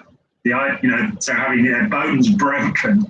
I met a young man like this when I was a teenager and found it very shocking when he told me that he joined a motorcycle gang so that they would beat him up because he liked that. But things can go wrong in the wiring of the brain, and the dopamine, serotonin, whatever responses can be the wrong way on. So we might even be looking at something physiological there that we might be able to do something about. Until we can do something about it, if somebody is a criminal psychopath, we need to separate them from the population. Yeah, absolutely. I mean, there's, you know, just because, and that's often what people will confuse with it. You know, if I'm claiming that they're not from Mars, somehow they're like, well, what is supposed to forgive them? I'm like, no, absolutely. Like, if they're gonna, you know, the justice system is there for a reason. We've sort of drifted into psychopathy. I want to get back to narcissism because they're different. They're related on some level, but they're really quite different experiences in my clinical experience. What other figures have you studied? David Koresh, do you want to talk about Donald Trump? Other kinds of people, who else have you looked into? You mentioned the movie. Let's talk about Donald Trump quickly. The guy who wrote the entry for the narcissistic personality disorder in DSM-4 actually published an article, appeared in New Scientist some time ago, saying, Donald Trump does not have the narcissistic personality disorder. I'm the guy that wrote the entry. And I can tell you. Now, he also talks about, the rule that you shouldn't diagnose somebody that you haven't interviewed. Is that the Goldman rule or something? Yeah. Yeah. And, so I'd like to point out that he hadn't interviewed Donald Trump, so you couldn't diagnose him one way or the other. But I think that, this casual, the division that's happened in the United States, which has been going on for a long time, but it really does seem rather toxic now. We hate Donald Trump because of this. It's certainly not for me and not for, public untrained people. You're in a situation where you have some training to look at this. I don't. And I think this, howling about him being having NPD is not necessarily helpful. No, it's highly problematic, and not only just ethically speaking, we need to have a line, and it's there for a reason. It's a fairly obvious line. It's like, if you haven't assessed someone, you can't diagnose them. Pretty easy thing to say. A physician can't look at someone across the road and say that person has lung cancer. You know what I mean? It's like, you just can't do that. And the rule applies here. And then, it's just obviously a bias. And every president has had some clinicians who have diagnosed them with NPD. And it's like, it just becomes meaningless. It's just evidence of your partisanship, as far as I'm concerned. Emory University, while Obama was still president, assessed every president up to Obama and determined that all of the popular ones were narcissists. Right. I mean, even Chester Arthur, one of our presidents, people don't even remember, was diagnosed as having narcissistic personality disorder. And I just find that to be, one, unethical, two, just completely wrong-headed, because, again, that's a gross misunderstanding of narcissistic personality. Now, if you think the person's arrogant, that's a non-clinical statement. You can just be like, Donald Trump is arrogant, or Donald Trump is self-centered. It's like, okay, it's fine. There's not a clinical statement there. It's an opinion. It's a descriptive adjective. It's fine. You could also say Donald Trump's a jerk. There's no DSM diagnosis for being a jerk. It's not yet. You can say that, but to claim that one, what narcissistic personality disorder is, which alone is quite a claim. Even within clinicians, I find that they don't understand it. And two, that you could actually assess someone by watching, Fox News is just absurd. And it doesn't seem to be that whenever a medical term enters popular culture, it's immediately misdefined. So schizophrenic is held by most people to mean multiple personality. Right. OCD means you're clean. Yes, exactly. You wash. People are called paranoid when they're actually anxious. These words, the word depressed, instead of saying, somebody saying, I was unhappy, I was sad, they'll go, I was depressed. And you go, well, do you mean endogenous depression or reactive depression? And obviously they give you a funny look. What are you talking about? Because it's only endogenous.